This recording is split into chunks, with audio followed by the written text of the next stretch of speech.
The barcode. And so, what do we do if we happen to see humans? Hide from them, right? And what if you've got nowhere to hide? Then we turn ourselves into screws. That's correct. Where could it be? Where on earth could I have put it? Oh, I'm such a scatterbrain. Ah, it's Professor Eugenius. There's no need to hide from him. He's our friend. Where has it gone? Did you lose something again, Professor? Yeah, how did you guess? It's just awful. Yesterday I started testing a new iron, and today, it's totally disappeared into thin air. Where could you have put that thing? I've got it down to 2 places. It could be in the warehouse or not in the warehouse. Yeah, that information will help us find it. Or not help us find it. Class, follow me to the warehouse.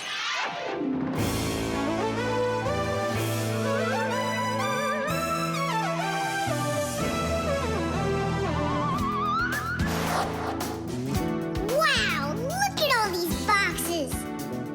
If we have to look inside each one of them, it'll take us 2 days. Maybe we'll get lucky. Let's look in this one. No, inside there is a fan. A fan? Wow, it's a fan. And what's inside this one? A mixer. Yeah, amazing. And what's in this box? An electric kettle. Made in Germany, by the way. He's right. There is a kettle in there. Professor, is this some trick? I don't get it. Grandpus, how do you do it? It's gotta be magic. What else? Here's how I think he's doing it. I think the professor has glasses made to see through the boxes. Of course not. I only know how to read the barcode that you can see on each of those boxes. Oh, that. Exactly. If you look at the printing on packages and boxes, you will often find a symbol with a lot of black lines and numbers. These symbols are called barcodes. Each barcode has all sorts of information. What the item is, what country it came from, and even in which factory it was made. With the help of a special reading device, a scanner, it's possible to read all the information the barcode holds. It really is an excellent system for stores to know what they've got. You don't even need a scanner to do it? I can figure out barcodes without one. I'll teach you if you want. Class. Let's see. We're looking for a box with an iron. There. Well, bring in the professor. Today, on almost everything that is sold, there is some kind of mark. For instance, this kind of mark is called a barcode.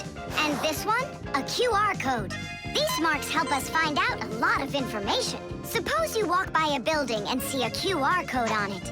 Just point the camera on your mobile phone at it, and information about who built it and when it was built will appear on the screen. Isn't that great? It's a shame not every phone can do this yet. And that's not all. There are also marks that work without pictures. There are electronic chips that can hold information. These chips can be put inside of ID cards or travel passes, and all you need to do is press the card near a reader so it can check if you're allowed to go on through. You just made my day. You found it so quickly. What would I do without you? Huh? Is something wrong? This is not an iron. Whose sandwich is that? Mine. Yesterday I wanted to put it into the fridge, only I guess I put it into my... I just get distracted so easily. Look, we need to think this through logically. If you went and placed your sandwich into the box where the iron should have gone, then you must have put your iron in the refrigerator.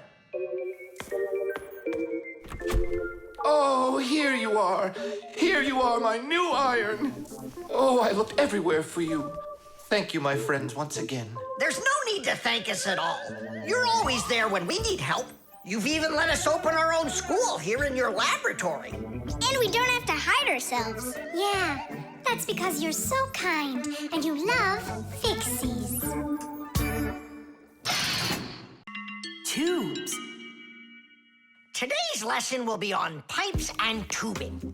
Right here inside of this laboratory, you can see them all over. Look, over there, and there. Some more over there, and there's another one. So, who can tell me some different uses for tubes? Digit. They're used in plumbing to carry the water. Nolik, in school we don't give an answer without being called on. Digit. You can. And for carrying waste. I am talking to Digit now. Gas goes through pipes too. Stop interrupting us. And don't forget about smoke in a smokestack. Nolik, that's just rude behavior. Out right now.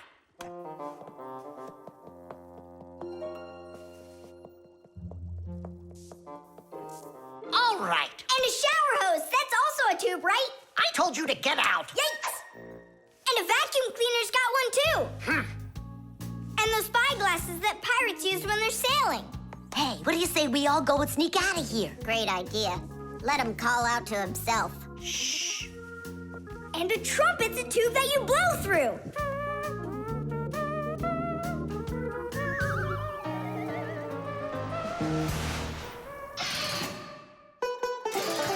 Nolik is my younger brother.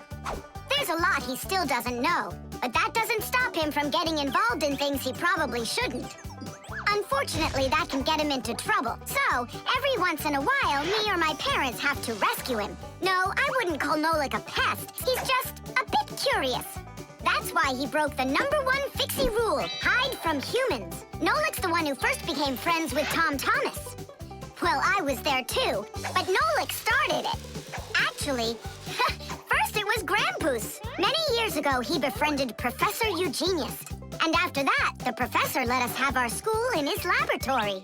So it turns out that Nolik is just like his grandfather.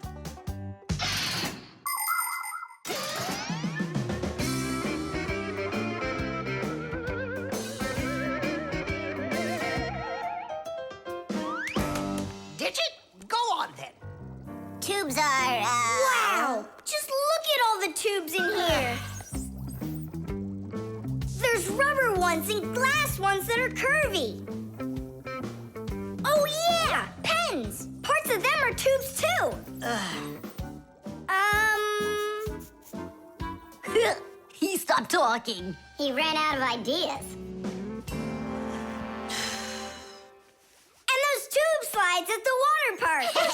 The barrel of a rifle and the shell of a bullet. Those are tubes. Oh, there's a tube with a serious crack. And it's also dripping and hissing. It's dripping? Where? How can I show you when you kicked me out of class? What's going on? Take a look. That tube up there is leaking. That's acid dripping out. Is that dangerous? It's awful. Any second now, it'll explode. Where did Professor Eugenius go? He went to eat a sandwich. So what do we do? It's a disaster. Don't panic. Fire, Verda. Go to that hose and shut off that valve. Simka, go get a pack-a-mat. We'll fix this pipe ourselves. It's very important to be sure that a pipe won't leak. But making pipes that won't leak isn't so easy. Pipes can be made by rolling up a sheet of metal and sealing it up. Unfortunately, the seam can break, and that's why people have figured out how to make pipes without seams. They do it by stretching out hot metal on special machines. And PVC pipes are squeezed out of hot plastic like pasta. When the plastic is cooled down, it hardens into a pipe. We fixed it just in time. Nolik, way to go there. Hey, Simka, where is he? Don't know. He finally left. Here I am. Nolik, I want to thank you for being alert, and I'd like you to join our class. Tadish! Only don't forget, in my class, students cannot answer unless they're called on. Now then, pipes and tubing. Digit, please continue. Well? But Nolik said all of them already. Nolik. Not all. for drinking a shake is a tube, and some noodles are tubes made out of dough. And what's it called? That thing. A hole in a mountain. Wait a second, I'll get it. A volcano. That's not it. They go this way. I mean the kind that go like that. Heh, they're tunnels. You got it. Well done there. Yeah. The globe. Ready? Set? Go! Ah! Yay! Again, I couldn't do it. I told you. There's just no way to hold on when the globe is turning that fast. But I know I can do it. Give me that piece of rope there, would you? Now you can't throw me off. Spin it. Go on. Whoa!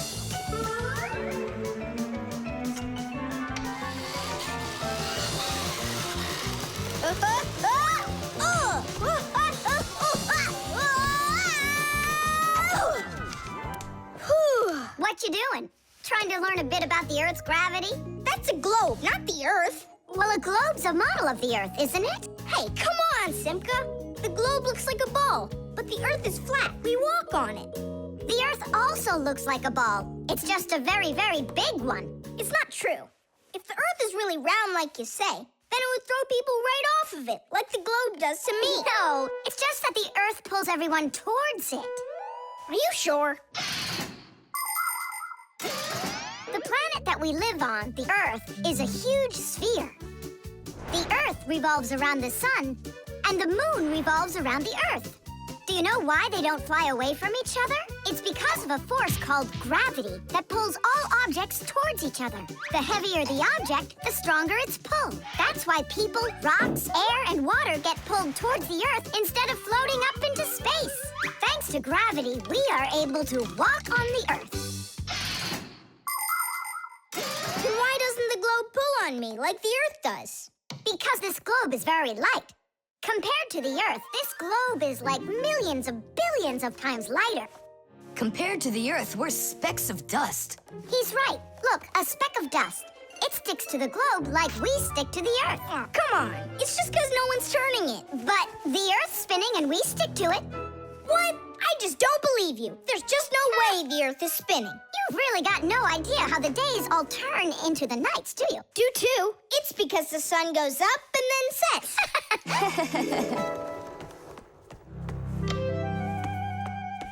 Watch this. Our sun's here, and you're over there. On Earth. Is it dark, Nolik? It's dark. Then it's nighttime on your side. And here, it's day. All right, now we'll turn the Earth. Hooray! Now it's daytime for me. And night for me over here. Ah, my side got dark again. And for me, it's a new day. All right, fine. You guys were right. I believe you. The Earth is spinning. The Earth goes round and round like a tilted spinning top. And as it spins, the sun shines its light on whichever half of the Earth is facing it. And as the Earth makes one full turn, we watch how the night becomes day and the day becomes night again. It takes 24 hours for the Earth to make one full turn. But that's not all. The Earth is also traveling in space around the sun. It takes the Earth 1 year to make a full circle. As it goes along its way, the top and bottom of the Earth take turns being closer to the sun. That's because the Earth is tilted. When the top half is closer to the sun, it's summer there, while at the very same time on the bottom half, it is winter. And when it is winter on the top half, it is summer on the bottom.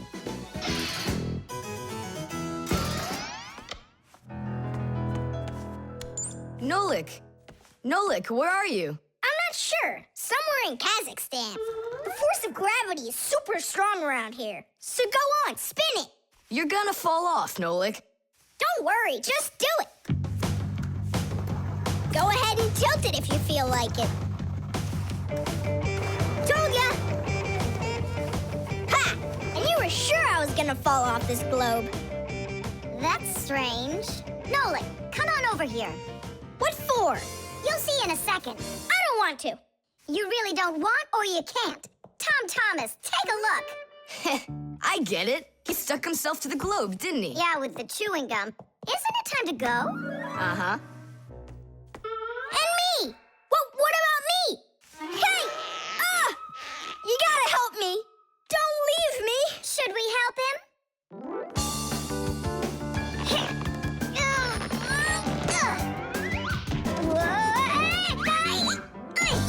I never would have thunk it, but the pull of chewing gum is even stronger than the Earth's gravity.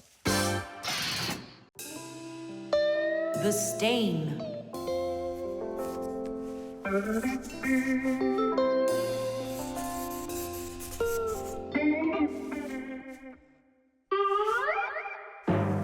Tom Thomas, what's going on? If you really want to watch TV, then you gotta turn it on first. I'm not watching it, I'm looking at my reflection.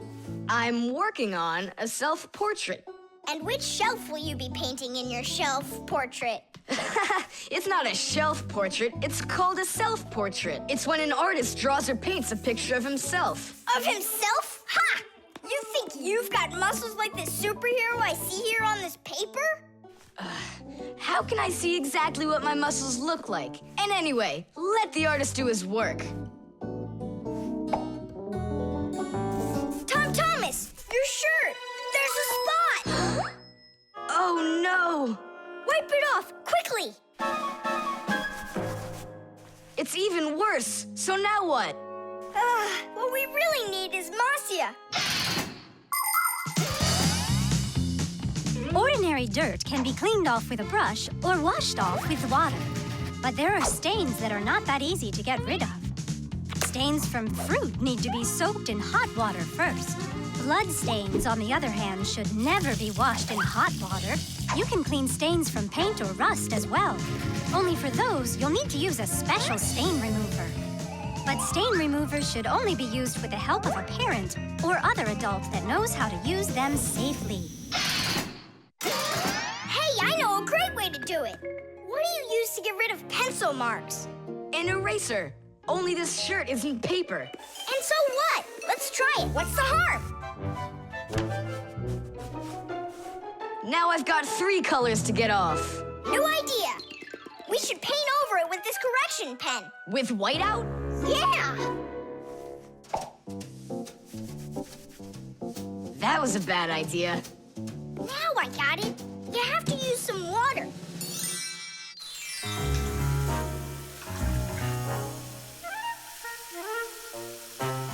The wash should be better, don't you think? No, you can't wash whites with colors. And you've got a white shirt with colors all over it. Then how about if we try some more water? How much more can you use?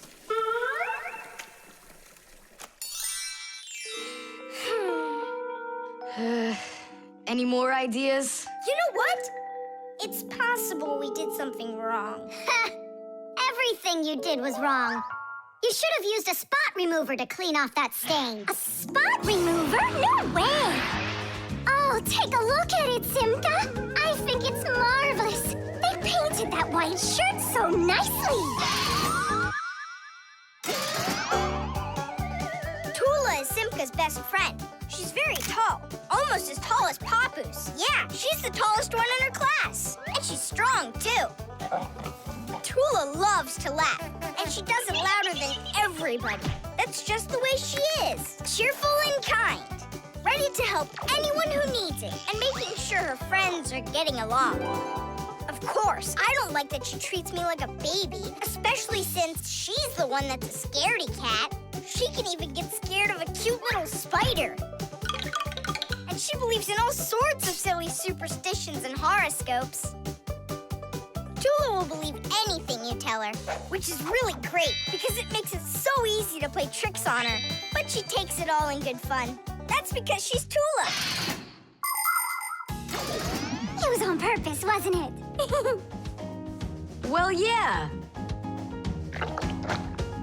Tom Thomas, no! Your mom will punish you for just one of them. And now you're gonna make more stains? Don't worry, Nolik. I forgot that this is an old shirt, and I'm allowed to get it all dirty if I want. And I tried so hard to clean it. Put another spot there. And over here. One in the middle.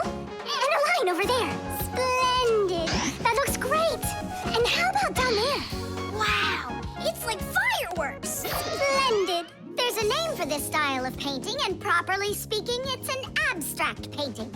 They have lots of lines and spots, and everyone sees whatever they want in them. Yeah, look! A golden ball by the river! And there's Tom Thomas with an F on his report card. Tom Thomas, what did you do to your room? And your shirt? You know what they call it? It's, abstract art. There's something good in it. I like it. Abstract art. Isn't it great? Ah, my little artist. The camera.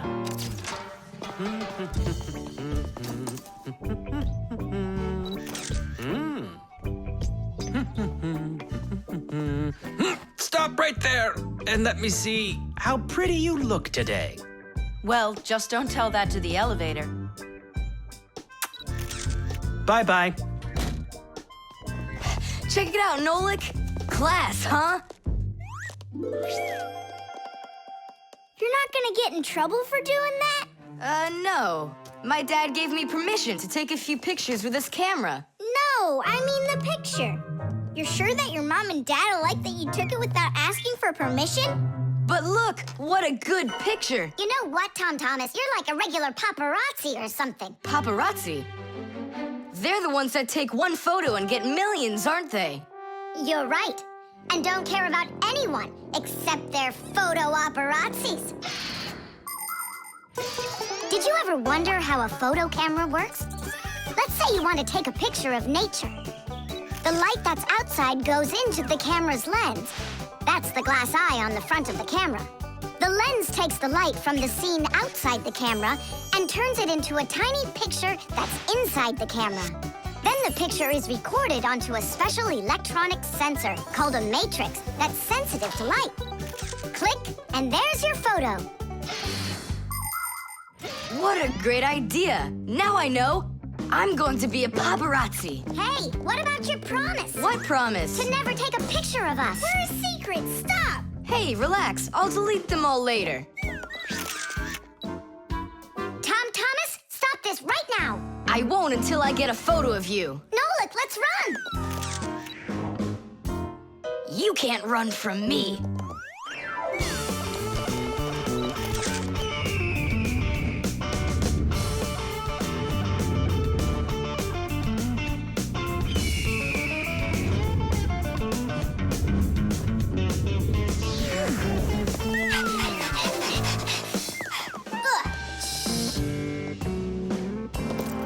Chusaka? Aha! I've gotcha. The story of the century. The monster and its prey.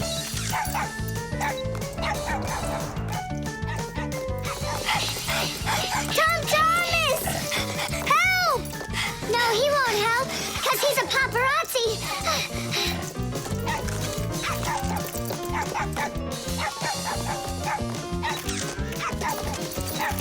Yes! I got it! That's my best photo yet! What's all this noise about? Awesome shot! The first cameras were invented almost 200 years ago, but they worked very slowly. If you wanted to have your portrait taken, you'd have to sit still for a whole hour. After film was invented, cameras got much faster, and it became possible to take about 10 pictures a minute. On a piece of film, everything appears to be backwards. Black parts of the picture are white, and the white is black. It doesn't look normal until the picture is transferred from the film to a piece of photographic paper. Now people shoot pictures with digital cameras that work without any film at all. You can look at what you shot instantly on a screen to see if you like it. And if you don't like it, you can try shooting another one. And today, you don't even need a separate camera to take pictures. Almost every mobile phone has one.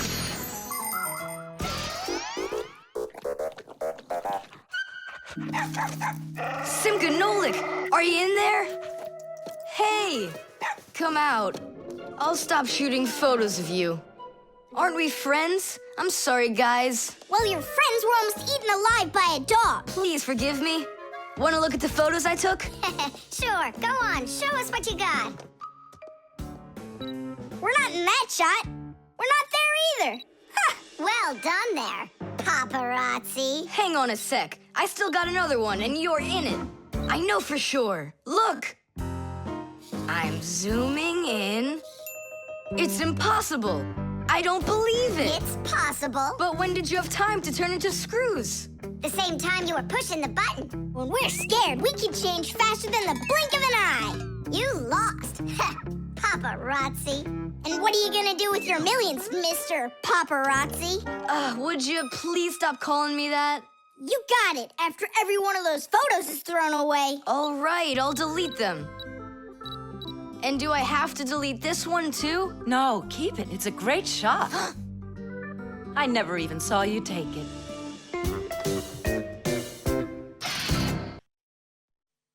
The doorbell. Nolik! Nolik, what are you doing here? Just whistling a tune. Are you gonna whistle that tune the whole time Tom Thomas is away? He just left with his parents for a week, and we've got guests coming, remember? What guests? I invited everybody. The class? Yes, class.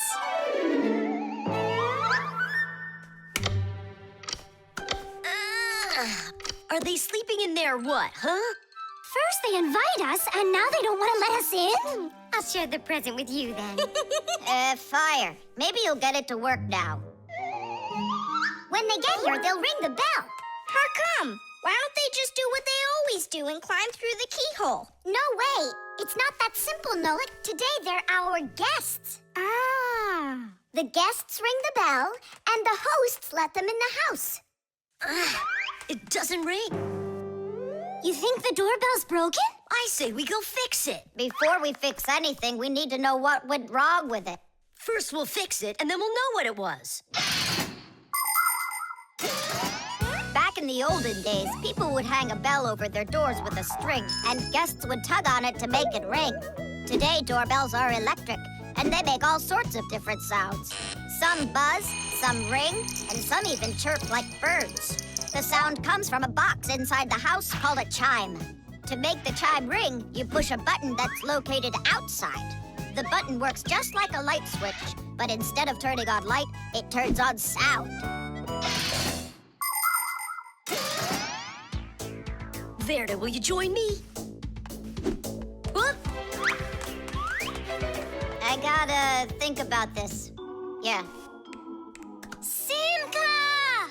You think your guests are gonna come at all? Simka! Tula? Hey! The doorbell doesn't work. It must be broken. That's odd. We heard it ring this morning. Nolik, let's go. First, we'll examine the contacts. Yep, good and tight. Okay, let's check the speaker.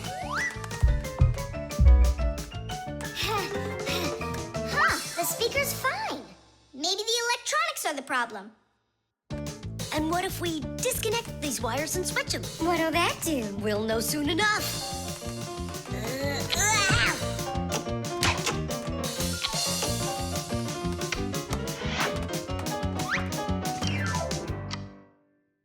You know what? Why don't we connect the wires straight together? Isn't that dangerous? We'll find out. Don't worry, nothing happened yet. Fire. He's the engine of our class. He's the fastest, the nimblest, and the bravest. Fire never sits still for a second, and he's always looking for adventure. New ideas just burn in his head, and that's why his name is Fire. But not all of his ideas are very good, so he's constantly getting bumps and bruises. He just can't help getting carried away. If he's burning with an idea, he can even forget about his classes at school. Grandpus punishes him for that. But it doesn't seem to bother Fire, because some new plan will pop into his head the very next second. To be honest, Fire's my favorite out of all the boys in our class. It's sure never boring when he's around. Hey, you down there. I figured out why it's not working. So what's the reason? There's no electricity in the whole house, so that's why the bell isn't working. And what? We can't visit like real guests do until the electricity comes back? And when will it work again? Don't know. It could possibly take hours, guys. Oh! Oh, it's working again. Ah! Enough ringing! Hey, Fire, quit fooling around! He's not fooling around. It's not me, see? Then who's ringing it? I don't know. Well, I know. The doorbell's ringing because Fire connected the wires together. True, but I'll fix that right now. Ha! Your guests sure are noisy. Yeah, thank goodness the humans aren't home right now. Hello? Hello there, dear guests. Let yourself into our home through the keyhole. So, should we go in? Go where? Go inside. Nah, that's not how guests act. So what do we do? Real guests always ring the bell. Okay, hold me tight. Hup. The talking doll. Well then, now you know what you need to do to fix it. Professor! Professor! Our lesson is over. I'm sorry to be a bother. No problem, Professor Eugenius. Our lesson's over. I've got an urgent matter. You see? You've got yourself a talking doll. Yes, only she speaks Japanese. The problem is I've been asked to get her to talk in English. We can teach her. It's a new technology. I'm puzzled. Don't you worry. We'll figure it out, Professor. Thank you, my colleague. You're always there when I need it. What would I do without you?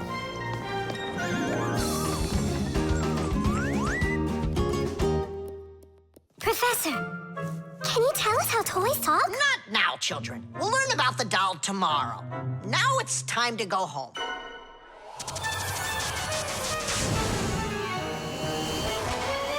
I already know everything about that doll. You do? Changing her voice is so easy that anyone can do it. How? Here, come, I'll show you.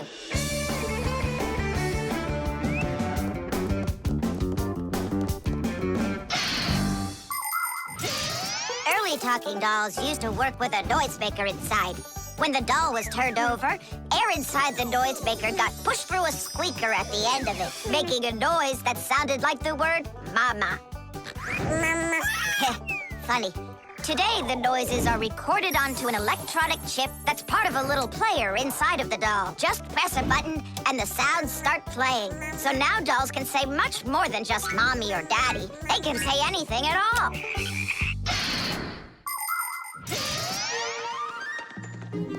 Well, here's the chip. This is where the recording of the doll's voice is. That's awesome. Can you re-record the voice on there? Well, yeah. Okay, I gotta go. See ya. Wait, Nolik, I thought of a really funny joke to pull. What if we slept them and then we told and it was a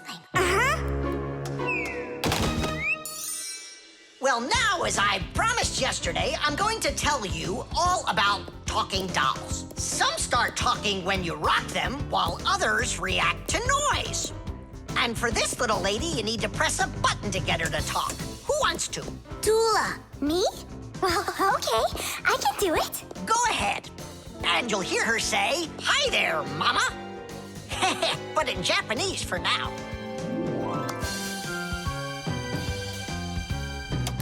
Tula. Is that Japanese for hi there? Tula! Why are you hiding a picture of Digit in your Pac-Man? How could she ever know that? Maybe you're in love? That doll is alive! They call that joking. I just thought of a better joke that we can play. Yeah. What? Tula, don't cry. She's not alive. She is alive. I'll tell you who did this horrible thing. It was Fire and Nolik. It's true, but now the joke will be on them. How? It's easy. All we gotta do is go. The smartest Fixie in our class is Digit. Sometimes I think that he knows everything about everything. Professor Grandpus has a lot of respect for him. Digit's always in thought whenever you see him, and And he doesn't like when anyone distracts him. He just has no time for fooling around with the other boys. Digit prefers to solve problems using his brains and not his muscles. That's why he can have a tough time in gym class. But he's so sweet that it makes you want to help him. To tell you the truth, Digit isn't always great fixing things with his own hands. But no one understands technology better than he does. If something breaks, Digit can always figure out exactly what's wrong with it and the very best way to fix it.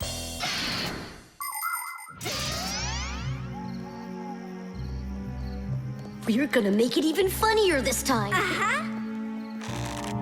You came back? What? You troublemakers. Now I'll show you what happens to bad boys who hurt girls' feelings. Oh, you got scared. Who's crying now, huh? They probably thought that the doll came to life. You know what, Digit? I just started thinking that it might be better if she were alive. You know, Tula, you sure are hard to please.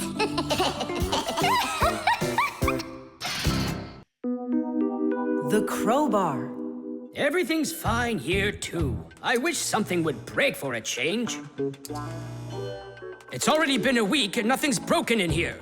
Stop worrying. Everything breaks at some point.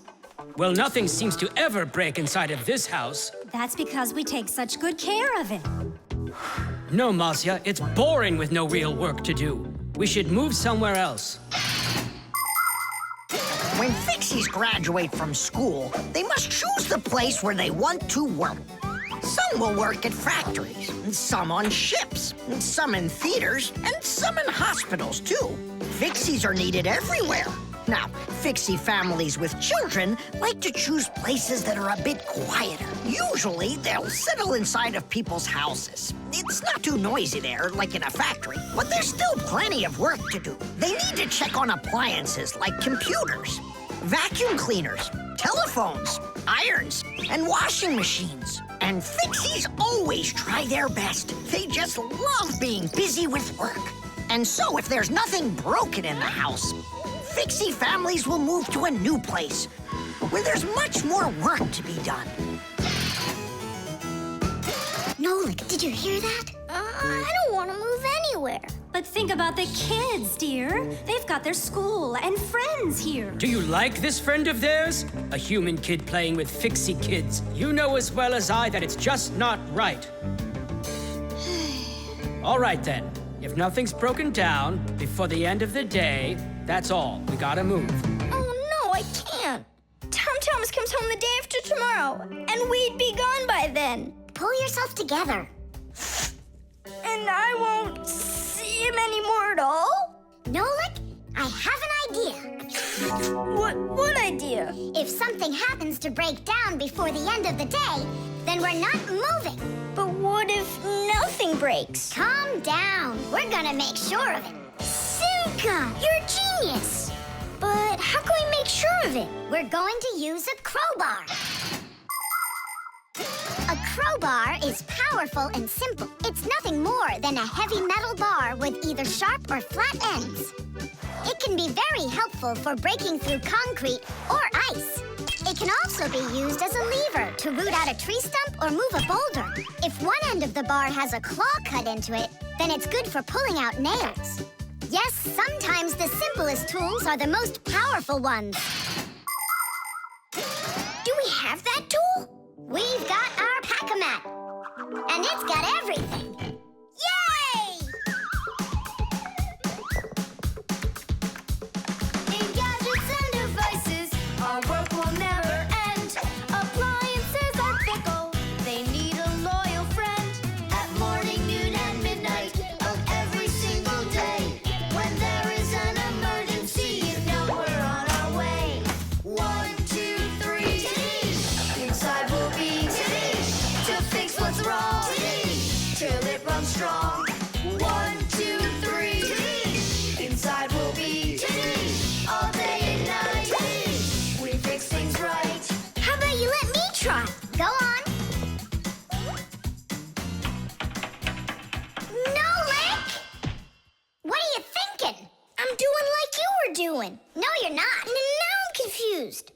First off, whatever you break's gotta look like it broke all by itself. Oh, I gotcha. And second, you gotta break it in some way that can be fixed later. Did someone say something needs fixing? Or am I hearing things? Papus, we just found out that the television's broken down. Are you sure? Yeah. And one of the keys on the keyboard is stuck. For real? For real. And the clock's not running either. Oh ho! Marcia, our life is getting back on the right track. Should we fix them? Yeah, what else? We are the Fixies. We live to keep on working, and work for us is fun. So we'll just keep on working, 'cause our work's never done. And deep inside of gadgets, if you look when it's dark, you might just see us race around like multicolored sparks. 1, 2, 3, Taddish! Inside we'll be Taddish! To fix what's wrong, Taddish! Till it runs strong. 1, 2, 3, Taddish! Inside we'll be Taddish! All day and night, Taddish! We fix things right. Taddish! Oh, that was a lot to do. You'd almost think that somebody broke it on purpose. Well, we didn't do it. It broke by itself. Yeah, this apartment still needs a lot of work. We shouldn't move anywhere. I like it here. So do I. It's the best. See, we don't need to go anywhere. The team. The first period is almost over. Tom Thomas's team is leading 2-0. There's no getting around the difference in class. Simka, pass it to me.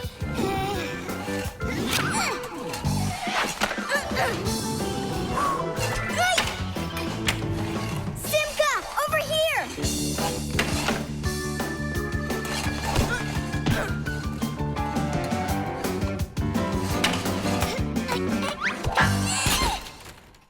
Goal! 3-0. And that's the end of the period. Time for the teams to take a break. This isn't a fair game. There's 6 of these guys and only 2 of us. Go ahead and call your classmates. I'll still outscore you. You sure about that? Uh-huh. Well, Tom Thomas, you asked for it.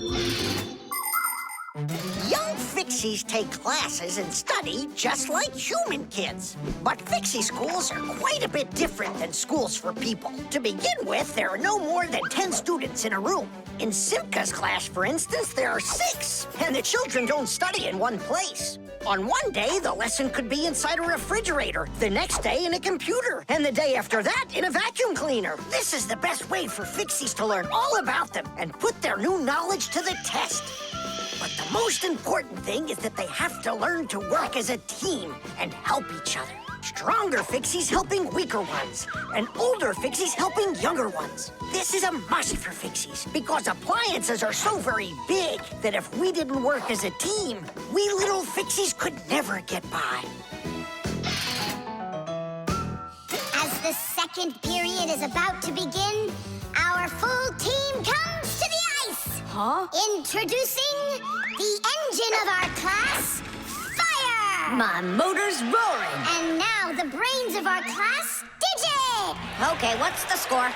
Now here is the spirit of our class, Tula! Could I be our goalie? And here she is, the face of our class, Verda! And oh, what a cute one. So you want to quit, Tom Thomas? I'm not afraid of you.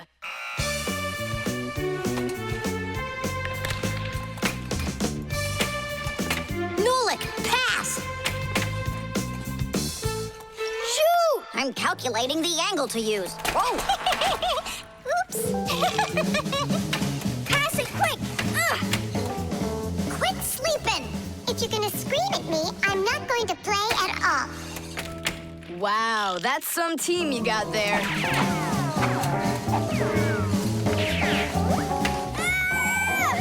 6-0. It's a blowout. Now the intermission before the final period. We're missing something here. I can tell you what. You mean confidence? Calculations? Elegance? I know speed. What's missing here's teamwork. Simka, you're right. It's one for all and all for one. Then here's what we're gonna do. We got it.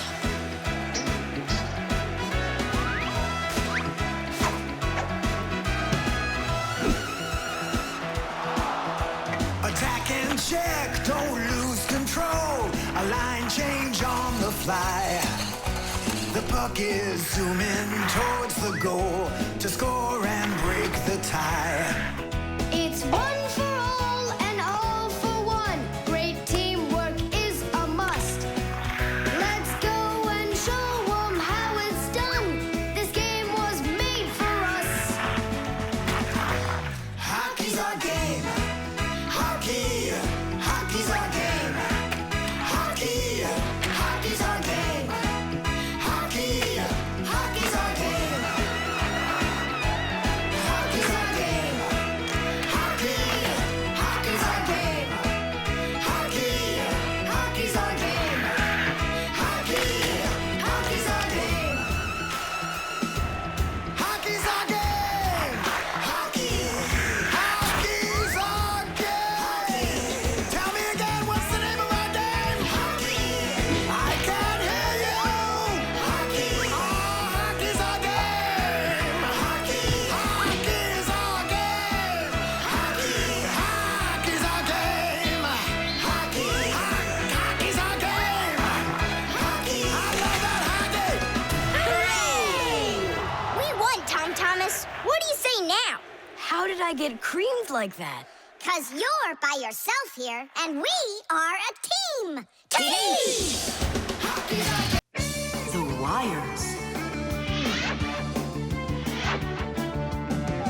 Quiet down. Get ready for your lesson. Be quiet. Quiet down, please. Oh, it's so hot here. In today's class, we'll learn about... Whoa! What was that, huh? It must have been an earthquake. Yeah, it was an earthquake. Hooray! Sorry there, Professor. Ooh, I have to find an outlet so I can plug in this fan. Ooh, it feels terribly hot. It sure does. Well, keep looking. You'll find one. Now then, where was I? Oh, right. Today... No, it's impossible. In this whole laboratory, there isn't one free outlet. Look at this. Just pull out one of these wires and then you'll have a free outlet. I can't. I fear I could pull out a plug for something important. Volt himself would get all tangled up in these wires. Whew. Don't worry about it, Professor Eugenius. We'll find a free outlet for you. That's right, my colleague. A cup of tea will do you good, so just go relax. Thank you, my colleague. And as always, I'm eternally grateful. Fixies have opened schools for their children in all sorts of different places, like factories, stores, and warehouses. Anywhere where there's lots of machines and appliances and places to hide from humans. And this is where we hold our school, right here inside the laboratory of Professor Eugenius. It's a fantastic place for me to hold class. Every day, new devices, materials, toys, and even food are brought here for examination. And there are lots of scientific devices and tools to study here as well. But most importantly, we never need to hide from the head of the laboratory. Because my colleague, Professor Eugenius, is someone I'm proud to call a friend. He loves Fixies, helps us anytime we need, and will never let our secret out. What should we do first? We have to start out with pulling apart these wires. That'll take a second. Over here. No, here. Nolik, come help. Let's do this. Come on, come on, come on, come on, come on. Just one more tug. Stop it! I can't get out! Loosen the wires! We need to pull out this one. Stop this nonsense, will ya?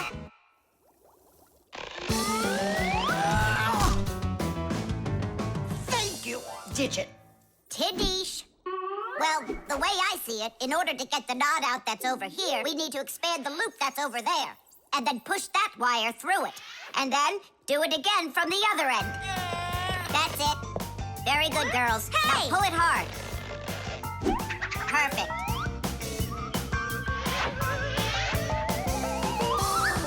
Hey, check it out. This green wire up here isn't plugged into anything. Then no one's using it. So that means we should go and pull it out from the outlet. Got it.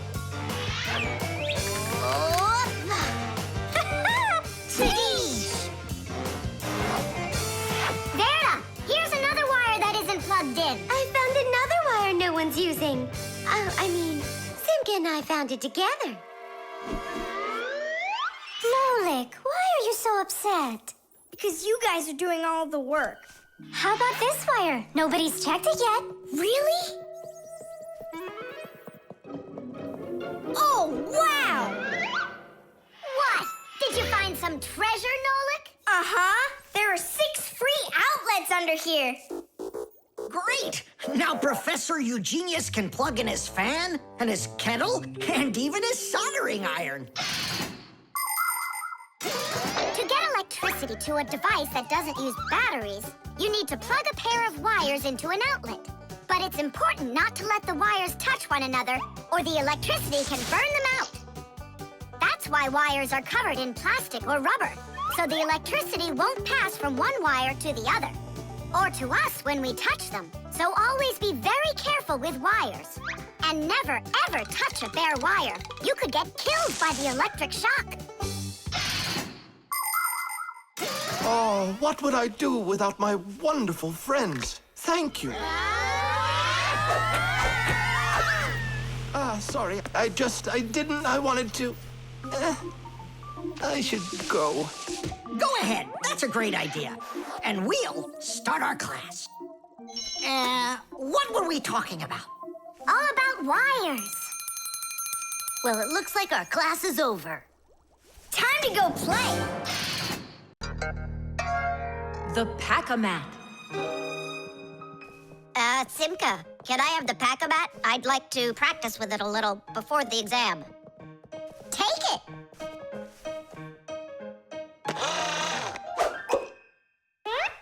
You're really good with that thing. Good. I couldn't be any worse with it. I wanted a vacuum cleaner. Actually, you were pretty close there. You did manage to get the hose at least. This is not at all funny. In order to get a tool out of a Pack-A-Mat, a Fixie must not only press the button on his chest, but he must also clearly picture exactly the tool he needs. By the time they are adults, this is easy for Fixies to do. But while they're children, they must study hard to master this important skill. As Fixies learn about new tools, they take exams to prove they know how they work. And if they pass an exam, the new tool is added to their Pack-A-Mats. And there's no end to what you can find inside. Screwdrivers, hammers, ladders, vacuums, and even soldering irons. But many of the tools that Fixies use look quite different from the ones that humans have. And the reason for this is very simple. It's because Fixies have to fix appliances that are much bigger than they are. I just wish I knew which tool was gonna be on that exam. I got it! You just stay right here. Grandpus! What? On the exam, which tool are you gonna ask about? It's a secret. It's too bad. But I'm sure you can keep a secret, right? Of course. Then I'll tell you. Today's exam is on pliers, you see? You won't tell anyone, will you? Not a chance. I'll never pass it. You will. He's gonna ask about pliers. Huh? How could you know that? It's a secret. Okay, Digit. See if you can get the pliers out of there. A pair of pliers is a great tool indeed. To grab and turn things, it's the tool that you need. Just be careful how you use them, or your fingers you could bruise them. Pliers are a great tool indeed. Just be careful how you use them, or your fingers you could bruise them. Pliers are a great tool indeed. Good going. You got it. Thanks a lot, Nolik. It's not really me you should be thanking. Grandpus, thanks a lot. For what? The secret. What secret? About the pliers. Oh, that! You know, I picked a new topic. I decided that a hammer will be the tool. A hammer? Only it's a secret. I remember. The topic got changed. It's a hammer. You sure about that? Totally. All right. I'll try to do it. A hammer is a great tool indeed.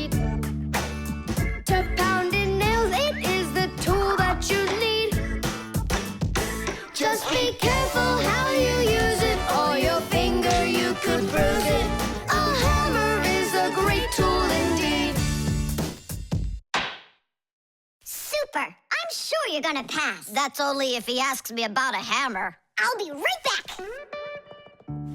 Grandpus, it's a hammer for sure? Nah.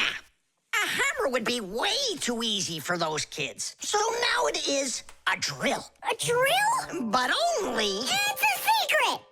Now I know. There's no doubt about it at all. It's a drill! A drill is such a great tool indeed. To drill a hole, it is the tool that you need. Just be careful how you use it, or your finger you could lose it. A drill is such a great tool indeed. And if it's not a drill, right! Hammers, wrenches, drills, screwdrivers, vices, mallets, saws, and pliers. All of these are super duper great tools, yes indeed. That's all. That's enough of this. I'll just go and take the exam. Yeah.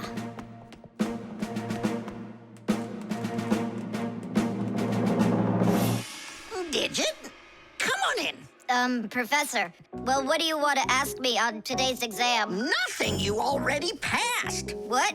You mean you're not going to ask me anything at all? No need. You're excellent at getting tools out of a pack-a-mat. But how could you know that? That's a secret. And we Fixies sure know how to keep secrets. The Kaleidoscope.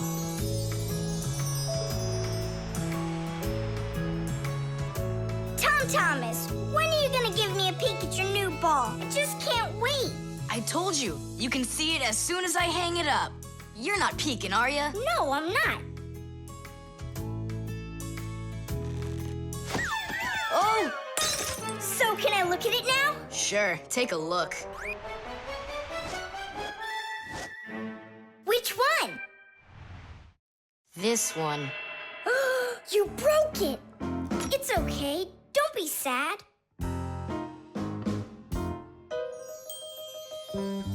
I know what to do.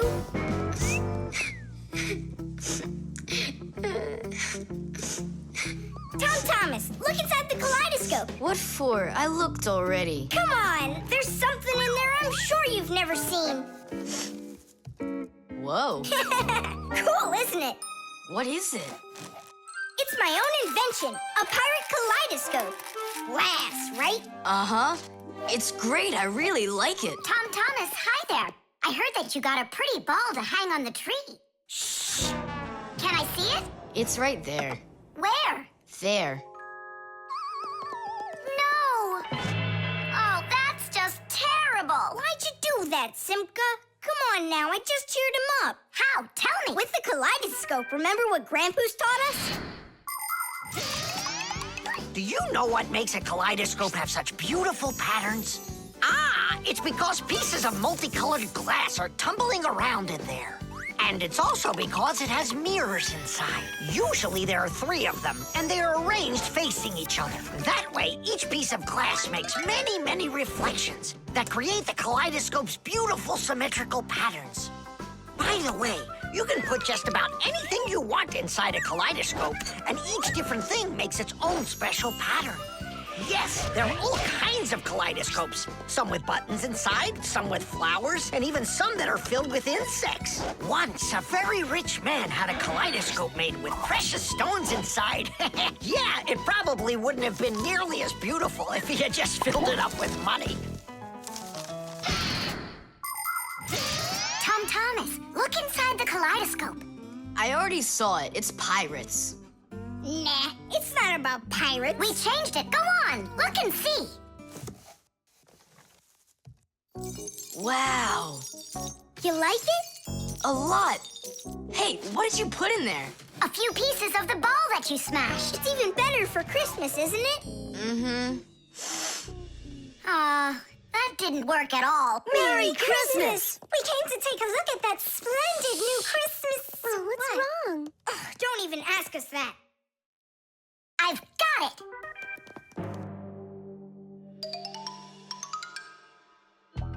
Tom Thomas!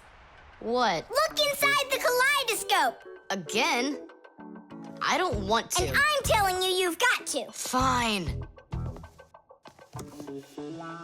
Cool, yeah. Merry Christmas! Thanks so much. Now don't you feel good again? Yeah, it's really something. And you're the first human in the world that's ever seen it. How about that? Turn it! It's great, isn't it? Wondrous designs that tickle the eye in the kaleidoscope. Shimmering scenes, gingerbread trees in the kaleidoscope. Magical flowers just blooming with light, petals that glisten and gleam. Kaleidoscope, kaleidoscope, a crack to the world of dreams. Kaleidoscope, kaleidoscope, a crack to the world of dreams.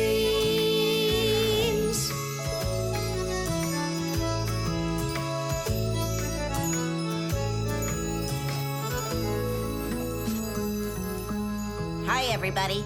Tom Thomas, I came to look for myself at that beautiful Christmas. It's okay. What's more important? Having such awesome friends? Or some ball hanging from a tree? GPS.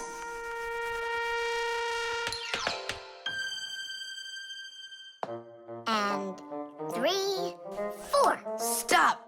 Who goes next? I'm next. 5. 1, 2, 3. 3. And Wait, I gotta choose a route. Should I go here or there? choose already. Nolik, what are you doing over there? Nothing at all. Just waiting at my place. Good, and don't get off it. Wellfire? What was that? The alarm on my Fixie tab. Oh, our lesson's about to start. Hurry! What about the game? Later.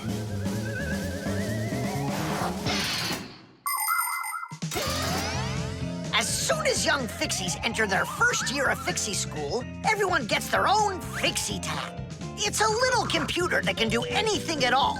Well, almost anything at all. Studying with a Fixie tab is fantastic. You can read it just like a book and write in it just like writing in a notebook. You can use a Fixie tab to listen to music, watch movies, find your way around, and talk, text, and send letters to your friends.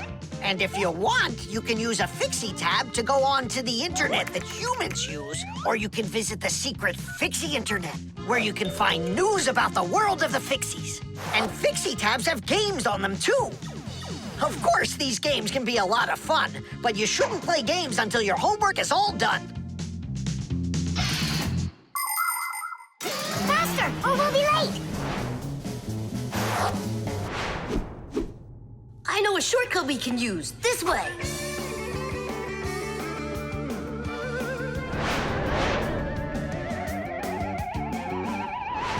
Now which way do we go? I need to remember the route. I think it's this way, or it could be that way. Well, which is it, this or that? I have no clue. Uh-huh. So what's our plan? We'll go back and start again. We flew in from there, right? No, I think it was there.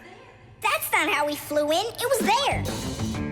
I think we're lost in here. Uh-oh. Nolik, stop the panicking. I only went uh-oh. I'm not panicking yet. It's your fault, Fire. I know a shortcut. Go this way. How are we gonna get out of here? How do I know? All I know is that we're late for our lesson. Thanks to someone. It wasn't on purpose, I swear. Now Grandpus will punish us. What's going on? Well, I think I found a way to get out. Which way? Right here. I forgot that inside of my Fixie tab is a GPS navigator. Class. What's a navigator? A GPS navigator is an interactive electronic map that can help you find your way around. The navigator can figure out where you are by using signals that are sent to it from satellites. All you have to do is type the address of the place you want to go into it, and the GPS can figure out a route to get you there. And then it helps you as you go by telling you where and when you need to turn, so you can easily get to your destination. Let's see. Right now, we're here. And where do we need to go? You know where, to school. But where is that? Are you joking? In the laboratory of Professor Eugenius. Can you be quiet?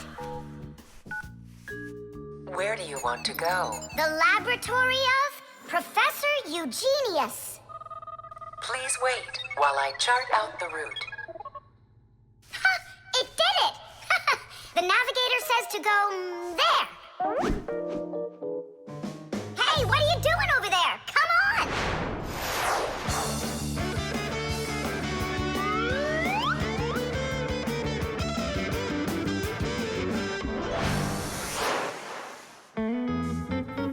And if you happen to go off route, the navigator will give you a different way to...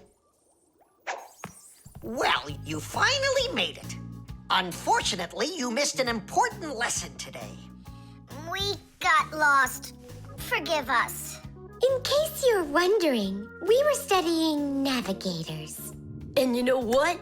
We just used a navigator to get here. Yeah, it showed us the way we had to go. Well, that's certainly quite lucky for you, because now you don't get an F. But from now on, kids, you have to get here on time. I promise you that. Because now we know where to get our shortcuts from. The Catapult.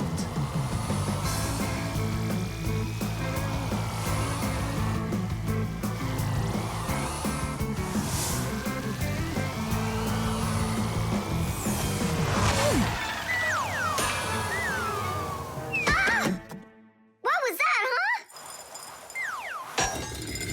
Strange. Tom Thomas isn't here. There's no way these toy soldiers could have shot it themselves.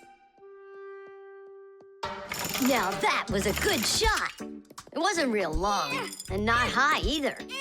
And off target. It was pretty awful. It was good, but awful. I got it. So what do we do? We need to raise it up a little higher. Hey, Fire, Nolik! Why in the world would you shoot at a Fixie? Fixies, they're supposed to be in school right now. Actually, I'm on my way to school. How about you, Fire? Why aren't you in class? Because there it's totally boring. But here, look at what a cool shooter we found. Ha! What did you call it? You've got no idea what this is. It's called a catapult, guys. A cat with gold eyes? It isn't a cat with gold eyes. It's a catapult, guys. Catapults are ancient propulsion machines. They were used to shoot stones, heavy arrows, or barrels with burning tar. The main part of the catapult is a special piece of rope. It is twisted very, very tightly like a spring. The rope is then wrapped around a big spoon. And then, if you pull the spoon back, put a stone in it, and let it go, the catapult fires a shot. Ooh, and the stone flies far, far away. Uh-huh. All right, so here we go. Ha! Came up short. What do you mean short? What are you aiming at? You'll see. The spoon needs to go further back. Just a little. Guys, you're gonna break the glass. Nolik, now push. All right. Yes, right on target. Now let's fly out into space. Wait, what space? What kind of flying? Who's gonna fly? I'm gonna fly. Right out the window. Right up to the moon. First fixin' onto the world, Nolik. Are you ready for your flight into space? Yes, sir. Nolik, get out of the spoon now. I'll be the first Fixie on the moon. Yeah. Nolik, enough of this. What kind of joke is this? It's not a joke at all. He's gonna fly into space. And how come it's not you? Because he's lighter. Hold on. Humans didn't go straight into space themselves. They sent dogs out there first. Nah, Chusaka's not gonna fit in here. Simka, why don't you go and let us finish? Fine, I will go. But only after finds himself a helmet. You're right about that. I'll go find a helmet.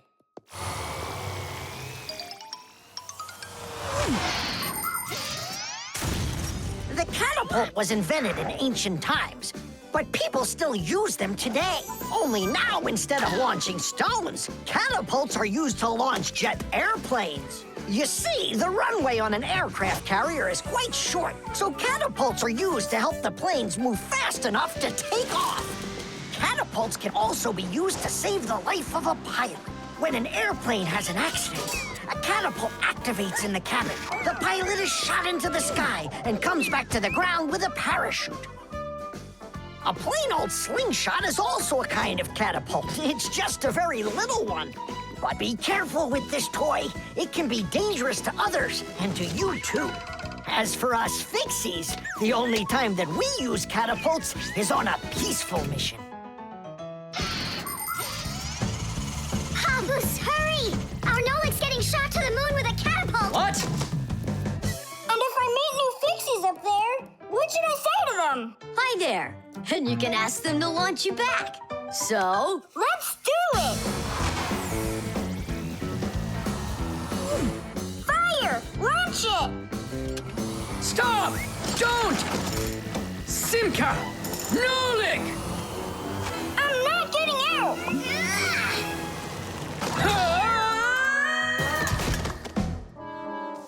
Whew! We're alive. hooray! He flew all the way. Who flew away? To the moon? Nope, just a bit short. It's not our fault. You're just heavier than Nolik, and that's why you came up short. Papus, maybe we can try one more time. What? Ugh. The prosthesis. Simka, over here. Take a look at what I found. It's a bear. Ooh. What bear did you find, Nolik? You know, it's the one Tom Thomas told us about. He was his best friend in the whole wide world. Until he became friends with you and me. What? Uh-huh. Let's try to wind him up.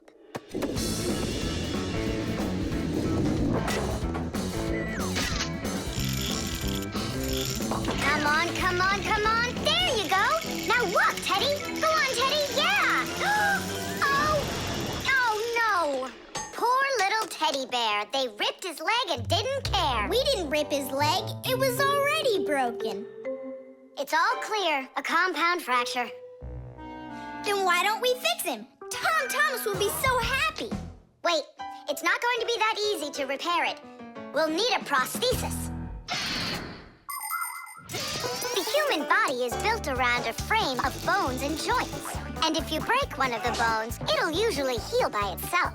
The broken bone will grow back together, and you'll be back to normal. But sometimes bones or joints can break so badly that it's impossible for them to heal. When this happens, they have to be replaced with an artificial part called a prosthesis. A prosthesis can replace more than a bone or a joint. It can be made to replace a whole arm or a leg. And where are we gonna get a prosthesis? I'm positive we can get it from Professor Eugenius. You're right. Help is on the way.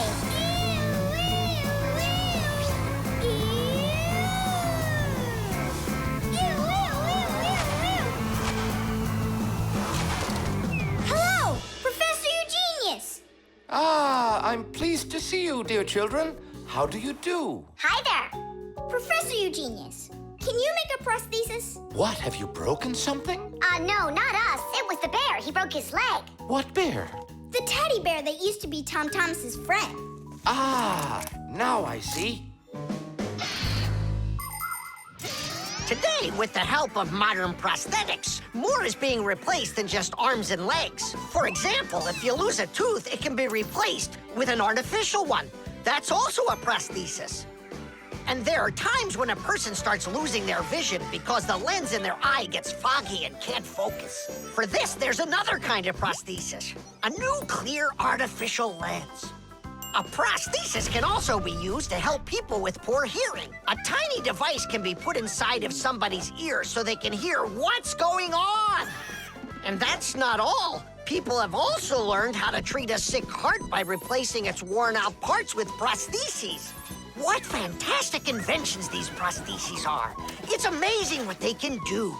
They help people live a full life. Professor, is it working out? We'll know soon enough.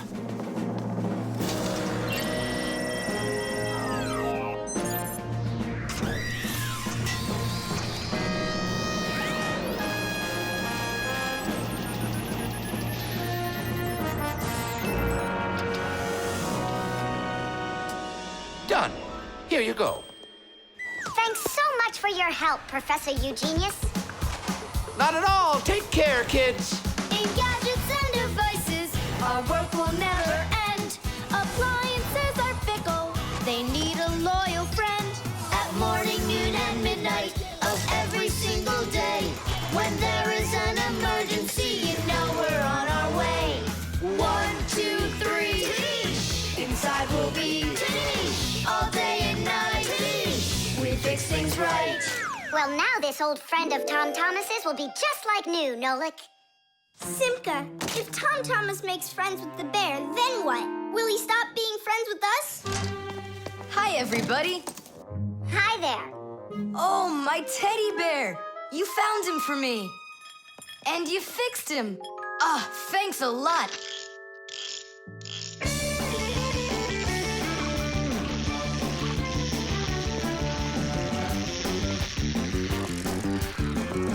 Yeah, it's just like Grandpus said. A friend that's old is better than 2 that are new. Who's new and who's old? Well, the bear is old. And we're new. Nolik, it's not true. You're the Fixies, guys. You're my very, very best friends in the whole wide world. Teesh! The drum. Now, let's turn it on. It's buzzing. You hear it? I would love to, but the only thing I can hear is Nolik's banging. Nolik, what are you doing? I'm rehearsing my solo. Nolik's the drummer in our rock band. Didn't you know that? Why don't you go and rehearse somewhere else if you wouldn't mind? Yeah, all right. I just can't work like this. Nolik, stop it, please. Oh, my head is just splitting. Professor Eugenius, will you come to the laboratory? There's something very strange in there. What? I'm hearing some kind of awful sounds. You are? I think it's a ghost. Back from the dead. Don't you worry about ghosts, Lisa. I'll check what it is. So it's you making the racket. What? I'm just rehearsing. Well, what is it? Don't worry, it's just a piece of equipment rattling. You know what you should do? You should go and practice back at home, my young friend. It's not very hard to make a drum. One way to make it is to take an empty barrel and replace its bottom with a skin made of leather or plastic. If the skin is stretched tightly, the sound can get very bright and loud. Really big drums are usually played with percussion mallets or beaters, while smaller drums can be played with sticks or with bare hands. Instruments that make sounds by being shaken, scraped, or beaten are all called percussion instruments. There are lots of different percussion instruments, like the small hand drums that are called bongos, big shakers with handles called maracas, cymbals made out of metal. Now those really make a lot of noise. And there's tambourines, ratchets, and even spoons. That's right! People can make music using spoons as a percussion instrument. Tom Thomas, do you think I could practice my drumming here? Yeah, go ahead. I've just got some homework to do. I can do that, and better than you can, too. And what if I play like this, huh? Then I'll go like that, or like that.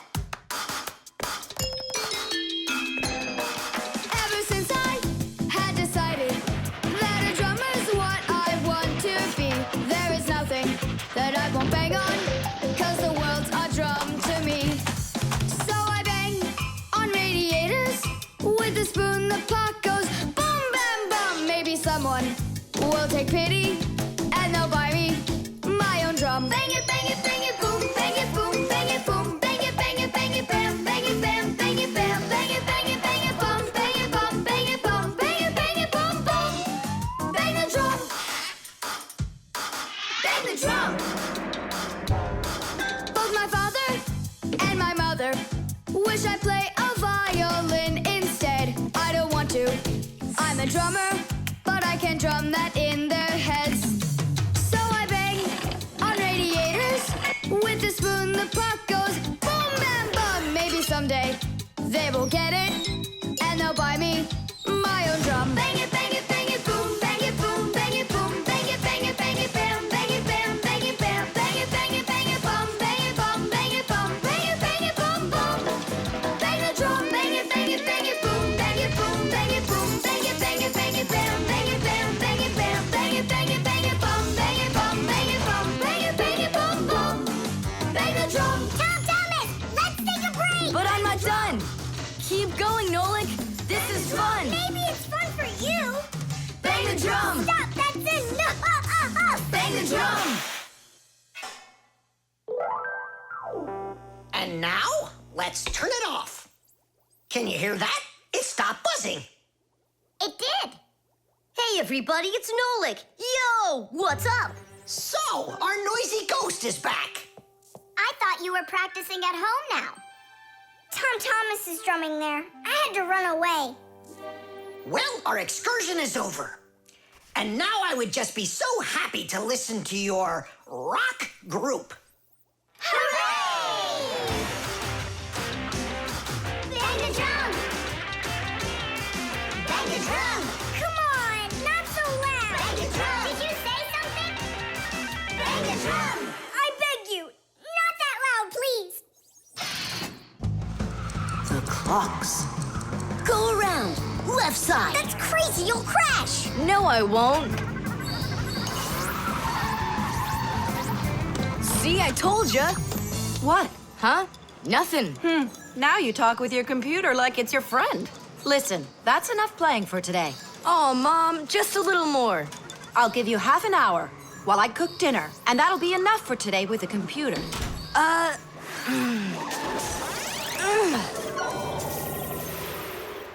This stinks. I'll never get through all of these levels in half an hour. No way. Hey, but what if we could stretch out the half hour? How? We could take the hands on the clock and move them back a little. Mom will catch us. Fine, then let's slow down the speed of the clock. Yeah, But how? You gotta know things like that.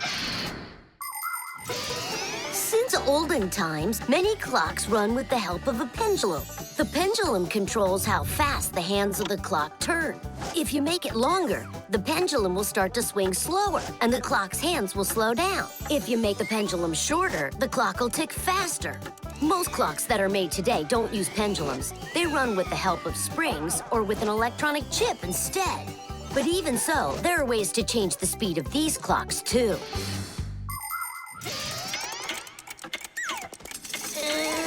Push it! Wow, you did it! It's amazing how much slower it is. That'll give you lots of time to play. But now you gotta slow down the clocks in the kitchen. Yeah, and every other clock you got.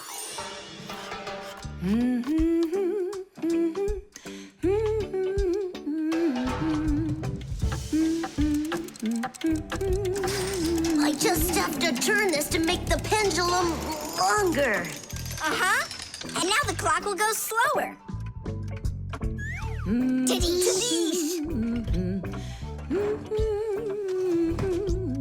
Fire! Now that clock over there. Let's go do it. That's it. We slowed down every clock, and your mom didn't see a thing. That's great. Yeah. Wow, Tom Thomas, you're cool.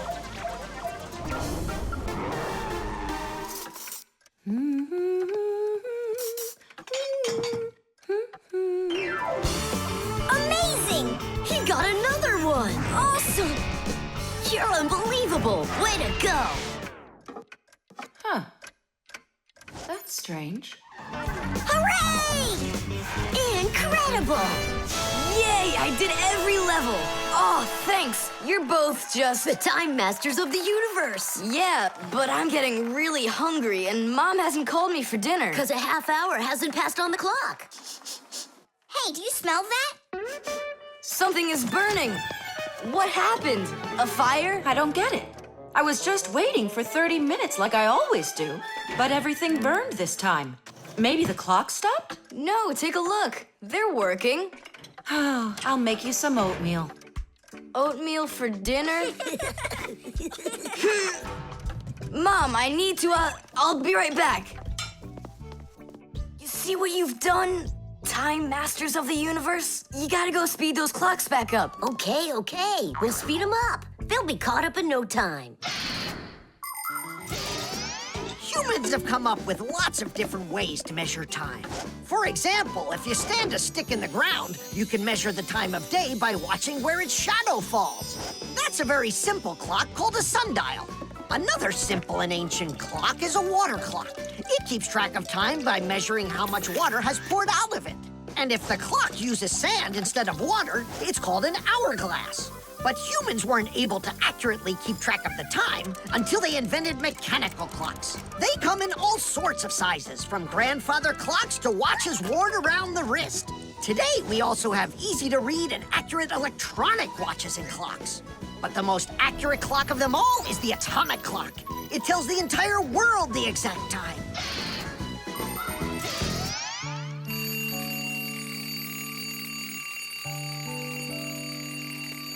Thomas, why is your alarm clock ringing in the middle of the night, huh? Really? Is it still night out? Look, Thomas. But the clock says that it's morning. Interesting. Yesterday, Fire and I sped up all the clocks, so that's the reason the alarm went off. Sped them up? Are you crazy? Thomas asked us. So what do we have to do now? Don't you know? Get to school, it's time. I'm joking. Go back to sleep. Don't worry, I'll get all the clocks working right again. Can I go and fix them with you? Ha! Fix them? You boys are the ones that always make the problems. The vent. Thomas! Thomas! Okay.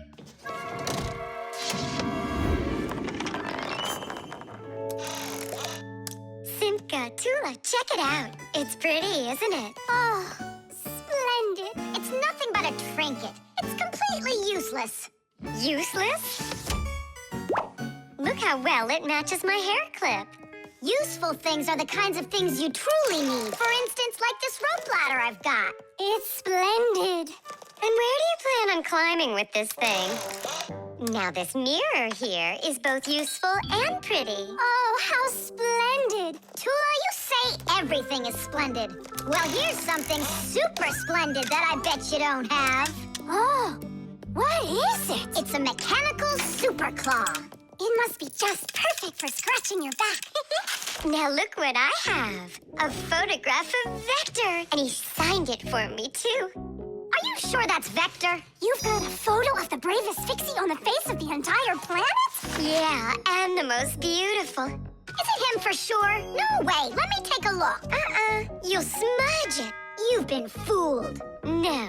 Yes. Jealous? You are. My photo! Oh, no! What was that? A draft. This is completely your fault. It's not my fault. It's your fault for bragging so much. Please, girls, stop fighting. Let's go find it.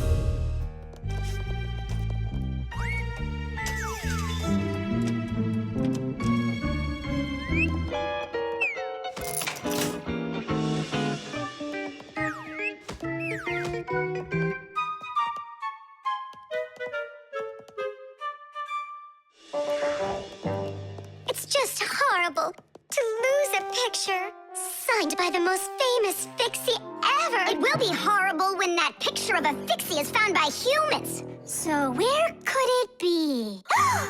I know how we can find it. Exactly. We'll blow a bubble and watch which way it goes as it floats away. We'll follow it and find your picture. Do you know why you can blow bubbles out of soapy water? At the surface of any liquid, there's an invisible film that is very thin but very strong. If you want to see it for yourself, fill up a glass with water all the way to the very top. Now you need to take a coin and carefully drop it into the water sideways. Then drop in another coin, and another, and another. You'll see that the water doesn't pour out, but rises up and forms a hump. That's because the water at the top sticks together. Why? Because of a force called surface tension. Thanks to surface tension, water can form drops. It also helps us blow soap bubbles, because when we add soap into the water, the film gets even stronger, but still not strong enough to stop the bubbles from bursting. Okay, it's ready. Now we need to blow. Do it together. And... I don't think this way's gonna work.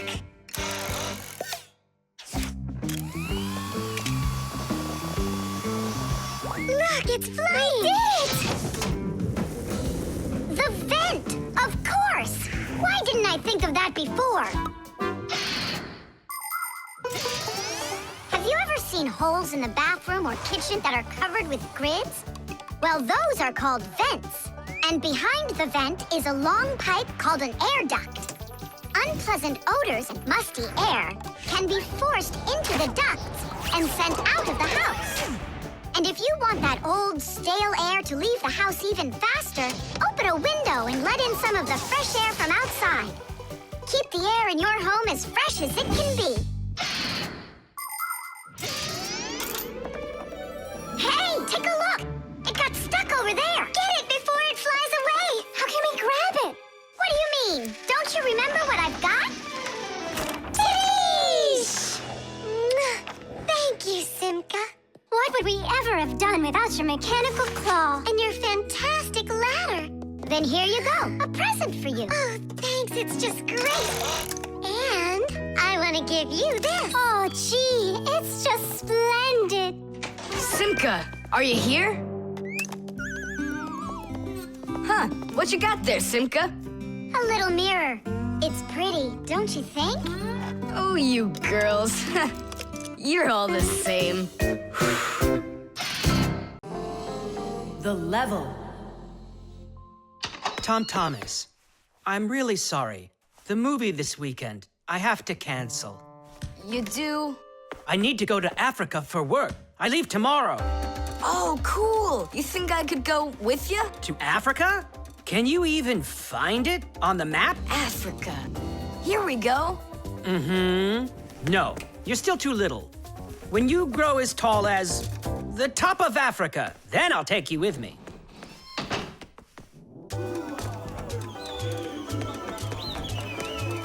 Here, there,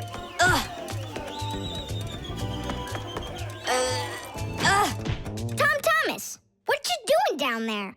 I want to know if I'm as tall as the top of Africa or not. Well, do you know your height? Okay, then let's measure you and mark how tall you are. You just need to hold the book, all right?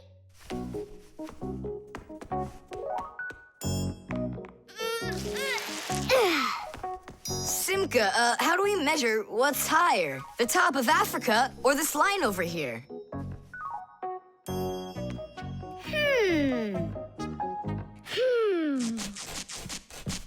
It's a tough one. We need a piece of flexible, clear tubing. Oh, I can get it for you. I know where it is. And we'll build a simple tool to find out the answer. It's called a water level. Let's do an experiment. First, we'll pour water into 2 bottles. A little bit more into one, and a little less into the other. Now we'll connect them with a tube so that the water can flow between them. You see? The water flows and flows, and then it stops. It stops when there's the same amount of water inside of both bottles. And if we do this with a simple tube, it becomes a useful tool called a water level, in which the water on both sides is always the same height.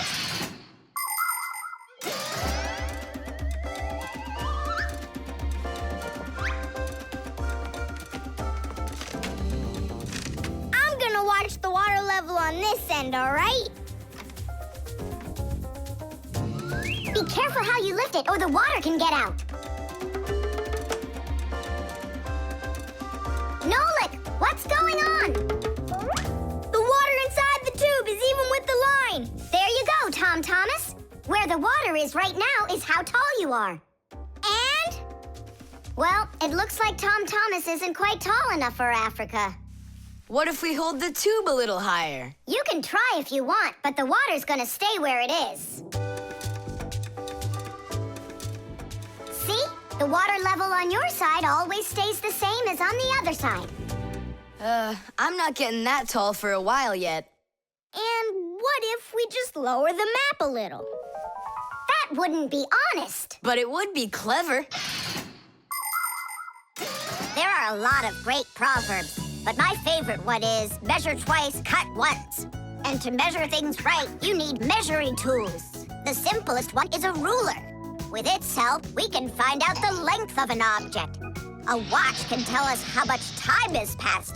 A speedometer shows us how fast we are moving, like in a car or on a bike. An electric meter keeps track of how much electricity we are using. A decibel meter can tell us who is screaming or stomping louder. And a beam compass is used to accurately measure the size of a coin or a hole. We couldn't get by without wonderful tools like these. If we didn't measure the things we are building carefully, everything around us would just come loose and fall apart. Uh-oh. Dad! Dad! Look, Dad. That's strange. Looks like you are a little taller. Does that mean you'll take me with you? Yeah. Are you ready? Yay! But everyone who goes to Africa has to get vaccinated. You're okay with that, aren't you? I need vaccinations to go? Are you sure? Yeah, there's one against malaria, tsetse fly, crocodile bites. Altogether, there are 10 shots. 10 shots? Yeah, 10. Oh. Dad, you know, I was joking.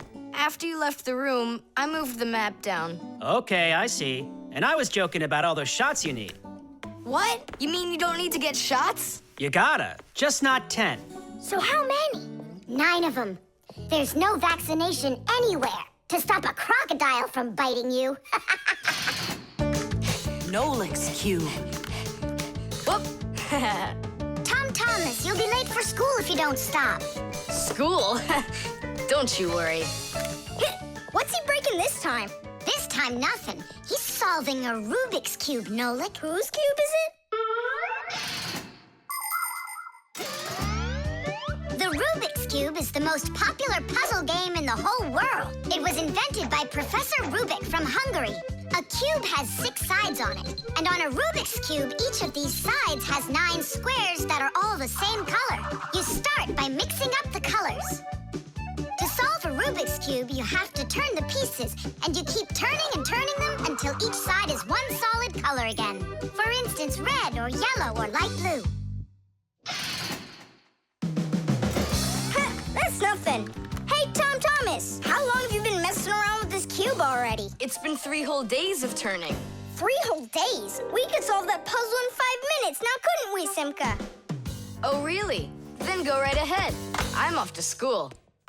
Well, you ready to show Tom Thomas who's boss? Just count me out. Hey, I thought you said Rubik's Cubes are easy to solve. I never said anything like that. This problem is all yours, Mr. Bragger. All right, I'll figure it out myself.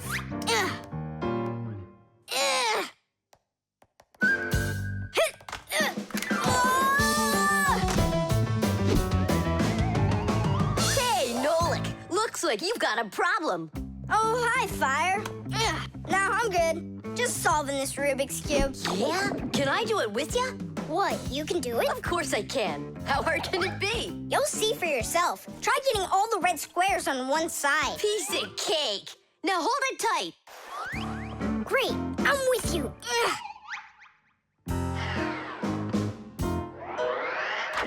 Whoa!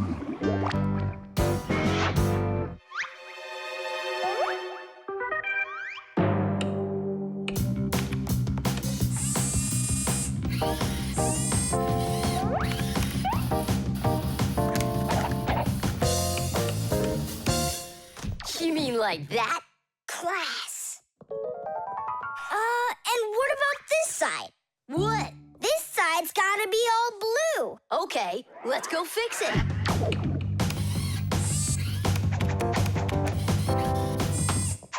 There, like you wanted. Now what happened to the red side? Huh? Simka was telling me that on each side there has to be one color. Oh, like Simka'd be able to do this? Simka can do it all. Well, if Simka can, then I can too.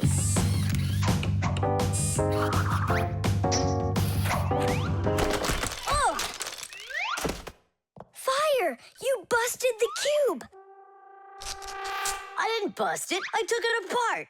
Now let's put it together. And not just any way, but the right way. Puzzles are toys, games, or problems that force you to use your mind in a clever and creative way. Take a labyrinth, for example. In a labyrinth, the challenge is to find the one way to get through a series of tangled corridors. Another fun puzzle is a jigsaw puzzle. Here, you need to put together a picture out of many little pieces. For this, you need to not only pay attention, but be patient. And there are all sorts of puzzles for the computer. One popular computer puzzle is Tetris. In Tetris, different shapes fall down the screen, and you have to think quickly to get them to line up into rows. And solving puzzles isn't only a great activity for people, it's good for Fixies, too. That's right, puzzles are like exercises for our brain. There, all done. Nolik, you better hurry, because Tom Thomas is on his way home. Hi there, Simka. Just take a look at this. We did it. I can't believe it. How? Oh, it was a piece of cake. Simka, Nolik, I'm back. Well, I'm out of here. Ciao! Woohoo! Wow, you really solved it. It was Nolik. Nolik, you are cool. So how? You see, first you break it apart into all of the pieces, and then you put it all back together. No. That's cheating. You gotta turn the cube, not take it apart. Now I'll solve this cube, honestly. I don't think you can. Why you so sure? I glued it together. How come? So you'll stop straining your brain with it. Now the cube will always be the right way. But if it doesn't turn, it's not a Rubik's Cube. Well, yeah. Now it's a Nolik's cube, right? Friction.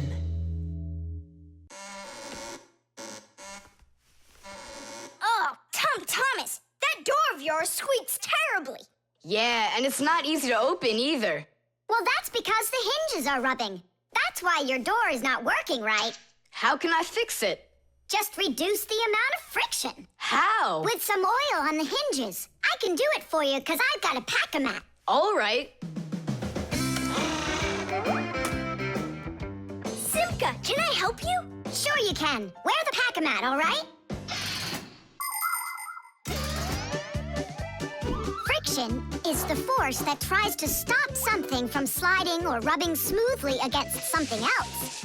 Rubbing can make things wear out quickly if there's a lot of friction. If you want less friction, you need to put something on the parts that rub against each other, like oil. There are special kinds of grease used to keep clocks and wheels turning smoothly. And for skis, a special kind of wax can be used to make them go even faster. That's it. Now the top hinge. It's all done. Go ahead and check how it's working.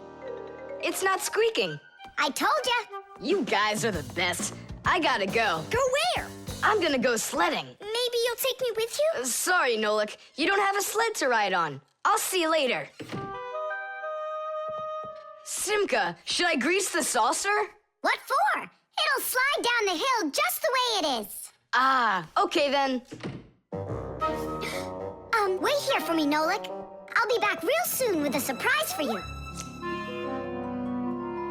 Yeah, oil slippery. I know what I'll do.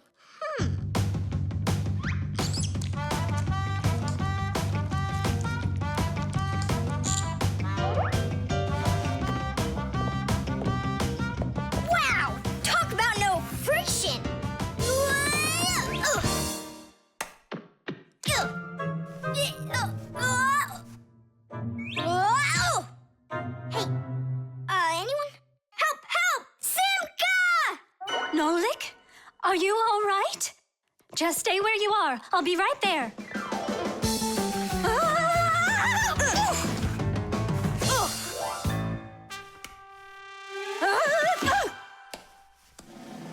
Papoose! Help us, please! Who called for me? Help is on the way!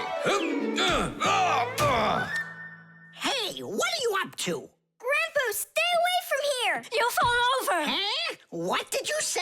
Stay where you are!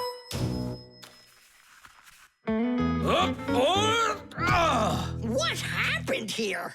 I poured some oil on the table Why'd you do that? to reduce friction. That's brilliant. Nobody move.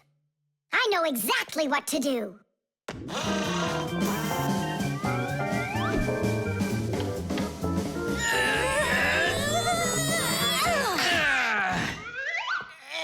And what was the problem you had with the friction? I want to see all of this oil gone in 5 minutes. Engineers are in a constant battle with the force of friction. They want less friction so that cars will run faster and their parts will wear out less quickly. But just imagine what the world would be like if all of a sudden there was simply no friction at all. Everything would start slipping out of our hands and falling off the table. Knots would untie themselves, and that's not the half of it. Cars wouldn't be able to run without friction either. Wheels would spin around and around in one place, unable to grab onto the road. We wouldn't even be able to walk. Because when we walk, we move forward by pushing off the ground with our feet. And how can we do that without friction? We can't. So now I think you can see why it's not so bad to have a little bit of friction in our lives. Whew. We cleaned it. But it's still so stinky. Nolik, I completely forgot. I promised you a surprise. Look, What is it? I made you your very own saucer for sledding. Oh, that's great. Only, what good is this thing without snow? Nolik, hey! Look what I've got for you. Snow? Yeah. Is it real snow? Really? Yep. Now you've got your very own hill to sled on. This is great! What an awesome surprise! And you don't need oil to make it go quickly. Yeehaw! The disguise. Ugh, good. Tom Thomas, why do you need a second aquarium? Especially without any fish. First of all, it's a terrarium. And it's not for fish, it's for lizards and snakes. Ooh. My friend Katya asked me to take care of him while she's away. That's why I brought him here. Take care of who? There's no one in there. Ah! What is that? It's a chameleon, Nolik. I think he's awesome. It's a bad idea to take him out. He might run away. Don't you worry, I got him. What a monster. But how come I couldn't see him before? It's because a chameleon knows how to disguise himself by changing the color of his whole body. Have you ever seen a military uniform? They have special patterns and colors that help soldiers hide. That's called camouflage, and people learned it from animals. For instance, a caterpillar can look like a twig, and a seahorse can look like a piece of coral. An ordinary gray rabbit becomes white in the winter, so a wolf will have trouble finding it in the snow. But the champion of camouflage is the chameleon. This master of disguise can change its color in just a matter of seconds. Hey, Tom Thomas, where'd your chameleon go? Oh, it disappeared. It didn't disappear, it camouflaged. He won't hide for long. Let's find him.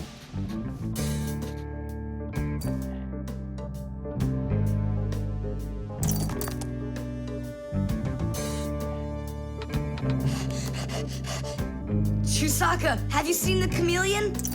Where is he?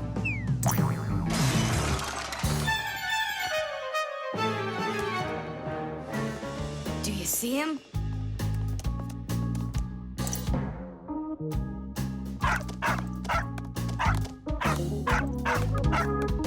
No, he's not gonna let us catch him. We're gonna have to trick him into coming to us. Uh-huh.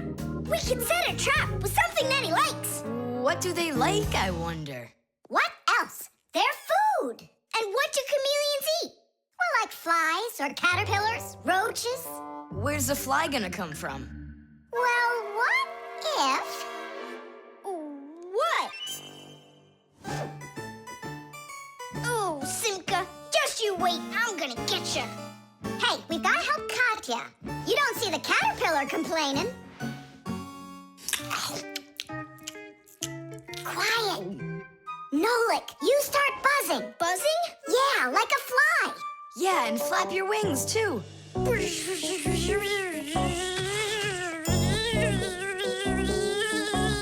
Simka, how long do I gotta keep doing this? Until the chameleon shows himself.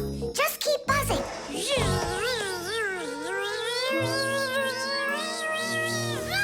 Tom Thomas, there he is. Grab him.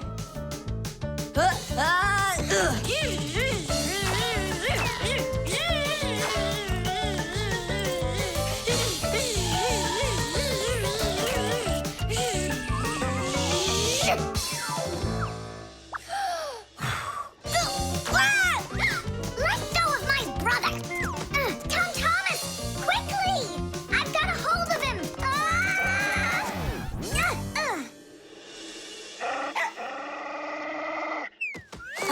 Yep, I gotcha.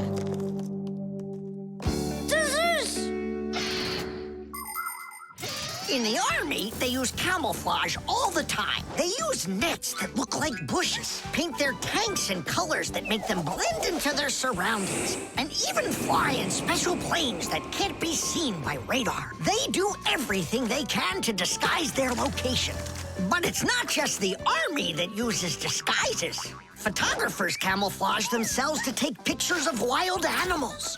People use makeup to camouflage their blemishes. And artists, they disguise old walls with bright, happy pictures. And people just love to put on masquerade parties where they disguise themselves in costumes and masks. And of course, Fixies have their own great disguise. Remember? Well, what is it? Now he won't run away. So, Mr. Master of Disguise, what are you gonna say now? If only I could disguise myself that well. Nolik, what are you talking about? You know how to disguise yourself 100 times better than him. Ah, you're right. Hey, chameleon, look and learn. Here's a real disguise.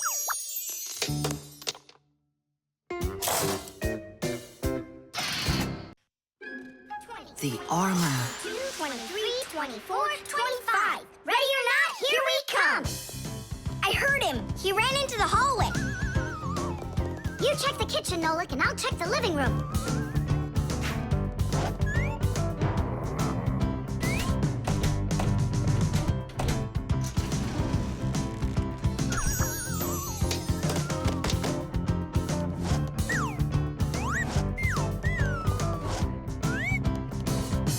Well, I just don't get it. Where could he be hiding? The office. We forgot to check in there.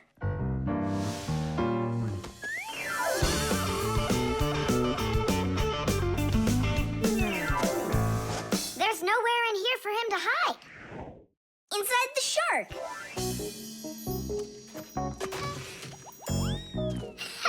Nolik, Tom Thomas couldn't even fit half of himself inside of that shark. Yeah? Then in that huge vase. Uh-huh. He's all scrunched up in there and laughing at us. Oh! Simka! There! Did you hear that? He is in there! There's no one. But I know that I heard a hee-hee. You imagined it. Let's go take a look in the bathroom. I imagined it. It's so stuffy inside this armor.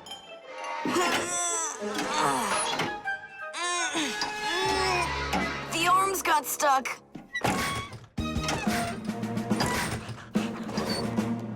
Where else could he be? Who is that? Ah! Simka the Knight! He came to life! Well, how much longer are you armor is very hard clothing worn by warriors to protect them against swords and arrows. People started making armor in ancient times, but the full body armor that knights wore didn't start until the Middle Ages. The armor worn by knights on horses was heavy. It could weigh 100 pounds, and if a knight got knocked off of his horse, he'd need help to get back up again. By the way, the knights' horses, they wore their own heavy set of armor for protection. Hey, did you turn into statues? Tom Thomas? Is that you in there? Who else? Lift up this visor, I can barely breathe. And how come we should do it? 'Cause I can't. Don't you see? My arms got stuck. We see. You look funny. Funny to you, but now I'm stuck and I can't get out of here. Come on, help me out, please. Great! Chusaka's just what we need right now. Chusaka, what's wrong with you? It's me. Hey, stop it.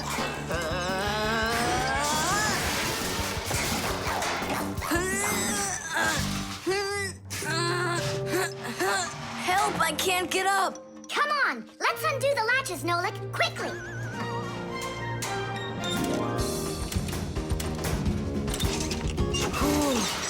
Thanks for helping me. It was nothing. I couldn't have done it without you. Let's put the night back together. Uh-huh. Before Dad gets back. Protective clothing isn't just for people who are fighting in battles. Travelers put on special nets to protect themselves against mosquitoes and gnats. And beekeepers wear protective clothes, too. If they had nothing to protect them from bee stings, their job would be quite painful. Without their protective clothing, it would be impossible for firefighters to go into burning buildings and save people. And how could astronauts go into outer space without special clothing? It's freezing up there and there's no air to breathe at all. And that's why they wear a special costume called a spacesuit when they travel. The spacesuit not only protects astronauts from the cold, but supplies them with air so they can breathe. By the way, the Fixies also wear protective clothing so they can stay safe while they work. Well, there. Did we get it right? It looks like we got it right. Only, where's the helmet? Nolik went to get it. Tom Thomas! Helmet delivery! Thanks there, Chusaka. Whoa there, Warhorse. Calm yourself down. There we go. It's all back in place again. Too bad that your knight looks like a ballerina twirling around. You see, his arm. I can't move it. It's stuck. Here's what we'll do. Give him something to hold.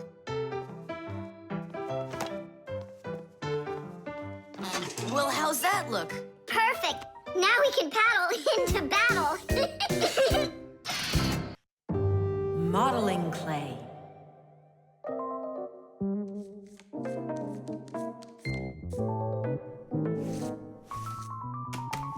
All done. Simka, take a look. I've got my own pack-a-mat. Now look at that. A pack-a-mat made out of modeling clay. But this one's my own, and it looks just like a real one. Okay, you're right. It really does, Nolik. Simka, Nolik, what's up? Hi there, Fire. Want to play some tag with me? I really wish I could play tag, but unlike you, I've got tons of work. Yeah, like what? Well, a bathroom hook fell down. Tom Thomas broke the lamp on his desk. The aquarium has a tube that's leaking. So go and play. I have to get a pack-a-mat. Oh. I wish I could play tag. Hold on. Nolik, you've got a pack-a-mat. Uh-huh. Although I gotta say, it looks a little strange. That's because it's... Let's fix everything before Simka with your pack-a-mat and my Fixie board.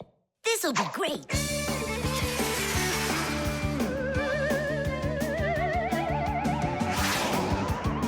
So where is that hook that fell down? All right. Nolik, get out some sticky stuff. From where? Obviously, from out of your pack-a-mat. But it isn't real. I made it out of modeling clay today. Out of clay? Well, it totally looks real. Long ago, back in the Stone Age, people learned how to use clay to make their dishes and sculptures. But the modeling clay that we use nowadays was only invented about 100 years ago. Actually, modeling clay is just plain old clay with some ingredients added so it won't dry out. And dyes are mixed in to make all the different colors. There is just no end to all the fun things you can make out of modeling clay. I got an idea. Go on, turn around. What are you doing? Grabbing glue out of your pack-a-mat. All right, get up here. Will it stick? Yeah, of course it will. Let's go and fix the lamp.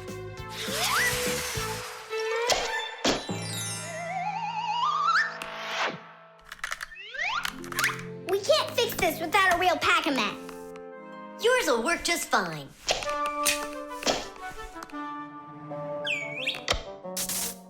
Tadish! So, what else did Simka have to fix? The aquarium. Hop on.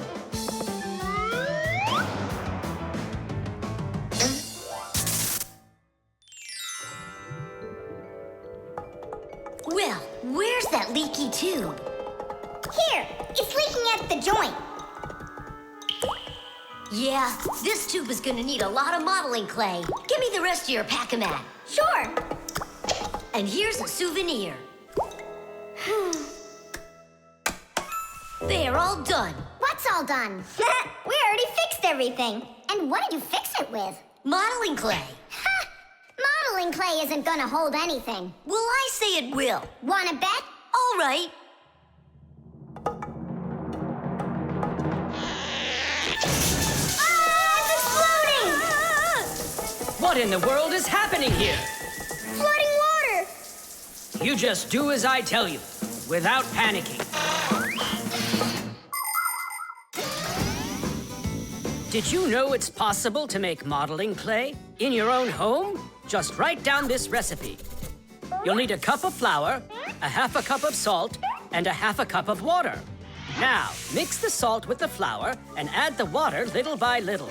Mix it together really well. What are you saying? That it looks just like dough? Well, that's exactly what it is. It's just not for eating. It's way too salty. But you certainly can sculpt things out of it. If you want your modeling clay to be colorful, you can add food coloring or watercolors to it. That's it. Your modeling clay is ready to be sculpted. When you're finished, don't forget to let your figures dry in the sun.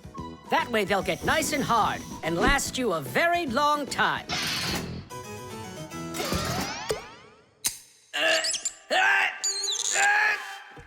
Phew.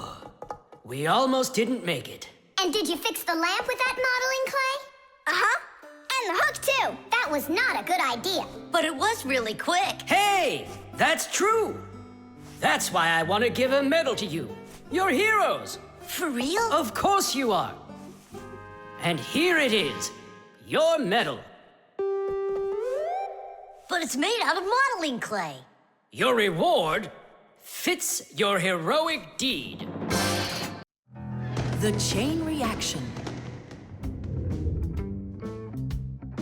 Tom Thomas, what you doing? Nolik, leave me alone. No, really. What is that? Quit distracting me, will you? Nolik, look at what you've done. I? It's all because you wouldn't quit it. Wouldn't quit what? I was struggling with that thing for half an hour and you ruined it. Ugh.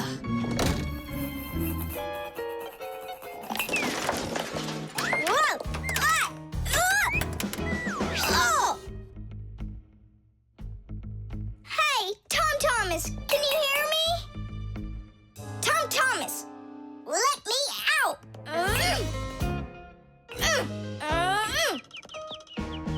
Nolik, is that you banging? Yeah.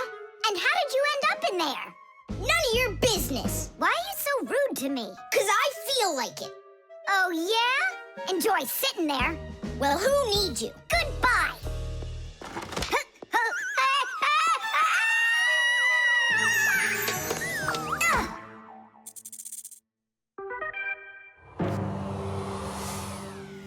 Oh, Simka, what happened to you? Did you bang yourself? And so what? Does it hurt? Leave me alone, Tula. You always have to be fussing over everybody.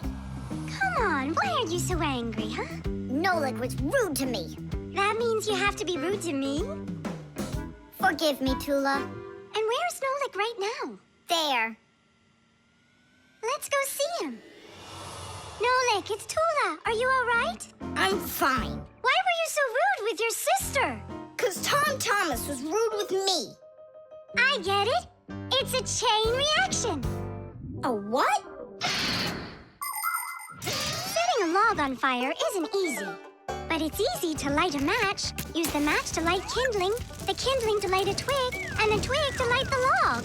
Have you ever seen a fire grow? It's an example of a typical chain reaction. So be extra careful with fire, because just one match or little piece of smoldering coal can lead to a huge disaster. Yes, they can make a whole forest burst into flame and burn down to the ground. And all because of a simple chain reaction. I don't get you. What chain reaction? What do you mean, Nolik? Tom Thomas was rude to you, then you were rude to Simka, then Simka was rude with me. So there it is, a chain reaction. Yeah, and the rudeness was like a little spark. It just spread and spread and spread like a forest fire. Will you forgive me, Simka? Yeah, all right. I've got an idea. Why don't we try starting our very own chain reaction the other way around? What do you mean? Well, instead of spreading angry and rude feelings, we could spread happiness. But how? It's simple. All we need to do is smile and say nice things to each other. What a great idea! We could work together and fix Tom Thomas's mood. And I know how. Come help me pick up this domino, will you?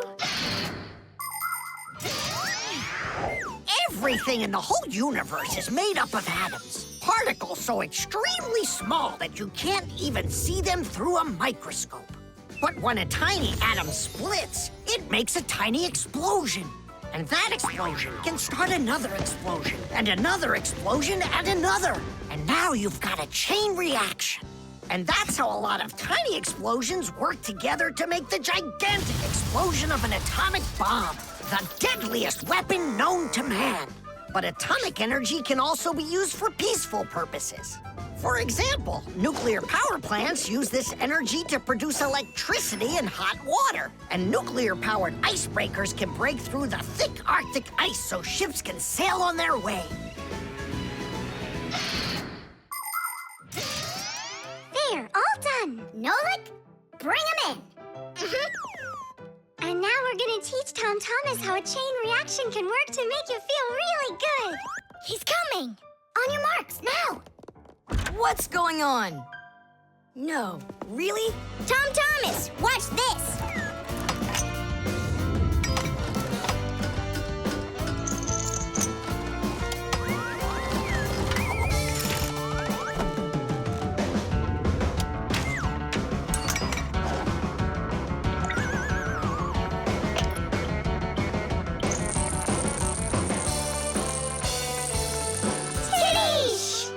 That was so totally awesome! I can't believe what I saw! How did you do that? It was just a chain reaction. What? A chain reaction.